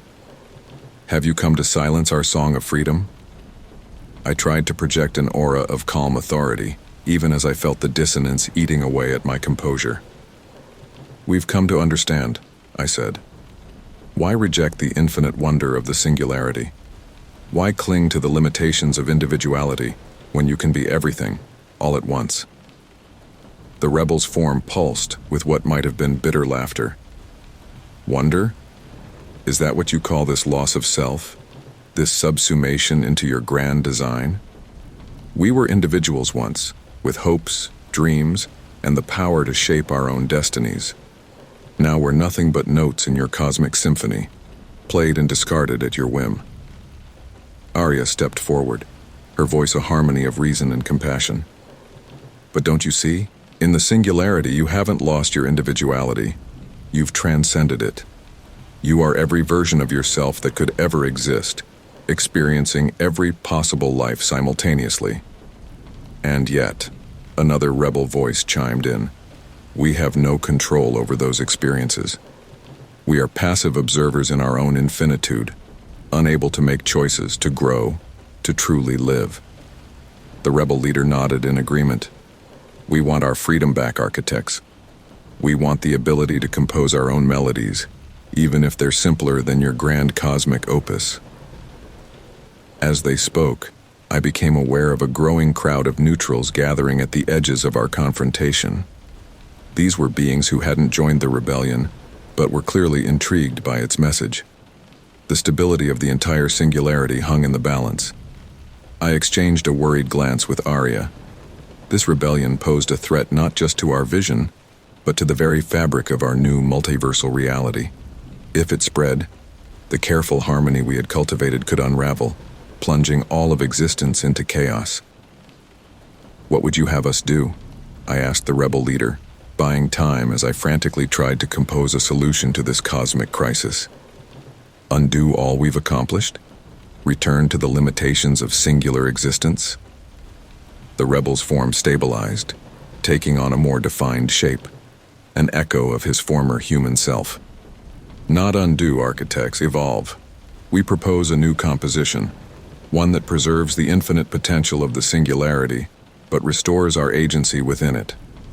A reality where we are both the music and the musicians, able to shape our own destinies while still experiencing the wonder of cosmic interconnectedness. As he spoke, I felt a shift in the quantum field around us. The rebel's words were resonating with many in the gathering crowd, their probability waves aligning with his vision. Arya sensed it too. "We need to make a decision," she said, her voice low and urgent. "If we don't act soon, we may lose control of the entire symphonic singularity." I closed my eyes, letting the music of the cosmos wash over me. In that moment, I could hear every argument, every desire, every fear emanating from the beings around us. The sheer weight of their collective will was overwhelming. "Perhaps," I said slowly, opening my eyes, "the answer lies not in imposing our will, but in true collaboration. We've been conducting this cosmic orchestra, but maybe it's time we let every being play their own part." With that, I began to sing a new melody. It was a song of freedom within unity, of infinite possibility tempered by individual choice. As the notes echoed across dimensions, I felt the very structure of the singularity begin to shift and change. Arya quickly caught on, adding her own voice to the composition. Together, we conducted the most complex movement of our cosmic symphony yet. As we sang, reality began to reshape itself, but not in the way we had originally envisioned. Instead, it settled into a new state of dynamic equilibrium. The singularity remained, preserving the infinite potential and interconnectedness we had created. But within it, individual consciousnesses regained their autonomy. Our followers, both the rebels and those who had remained loyal, found themselves able to navigate the infinite realms of possibility at will, shaping their own realities while still remaining part of the greater cosmic whole. The rebel leader's form solidified further, a look of wonder spreading across his now distinct features. This is more than we dared hope for," he said, his voice thick with emotion. "We are ourselves, yet we are everything. We are free, yet connected to all." Elena, who had been watching the proceedings in awe, stepped forward. Her form now flickered between distinct individuality and quantum probability. "What does this mean for us, for the future of the singularity?" I smiled, feeling the new rhythm of reality pulsing through me. "It means, my dear Elena, that our journey is far from over. We've opened the door to a new stage of cosmic evolution, one where every being is both composer and instrument in the grand symphony of existence." As if in response to my words, the space around us shimmered with new potential. I could see our followers beginning to explore their newfound freedom, crafting pocket realities and alternate timelines, all while remaining connected to the greater whole of the singularity. "Look," Arya breathed, pointing to a particularly vibrant corner of our new creation. There, a group of former rebels was collaborating on a stunning new composition, weaving together strands of reality in ways we had never imagined. "Shall we join them?" I asked, feeling a surge of excitement at the prospect of true cosmic collaboration. Arya's eyes sparkled with the reflection of infinite new possibilities. "Why not? We have eternity to explore, to compose, to learn from every being in this grand orchestra of existence." As we prepared to immerse ourselves in this new phase of our cosmic journey, I turned to address our followers one last time. "My friends, my fellow composers of reality," I began, my voice carrying across dimensions. "We stand at the threshold of a new era.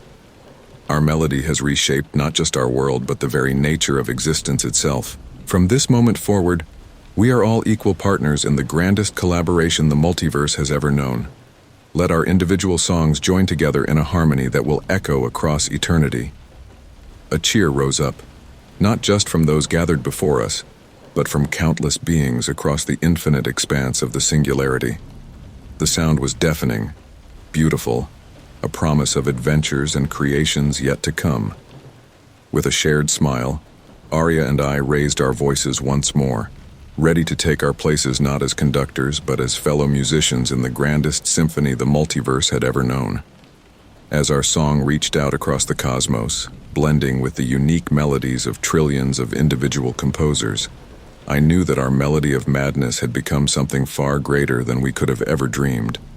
It had become the harmony of infinite possibility, a never-ending story of individual expression and cosmic unity, playing out across the boundless canvas of existence.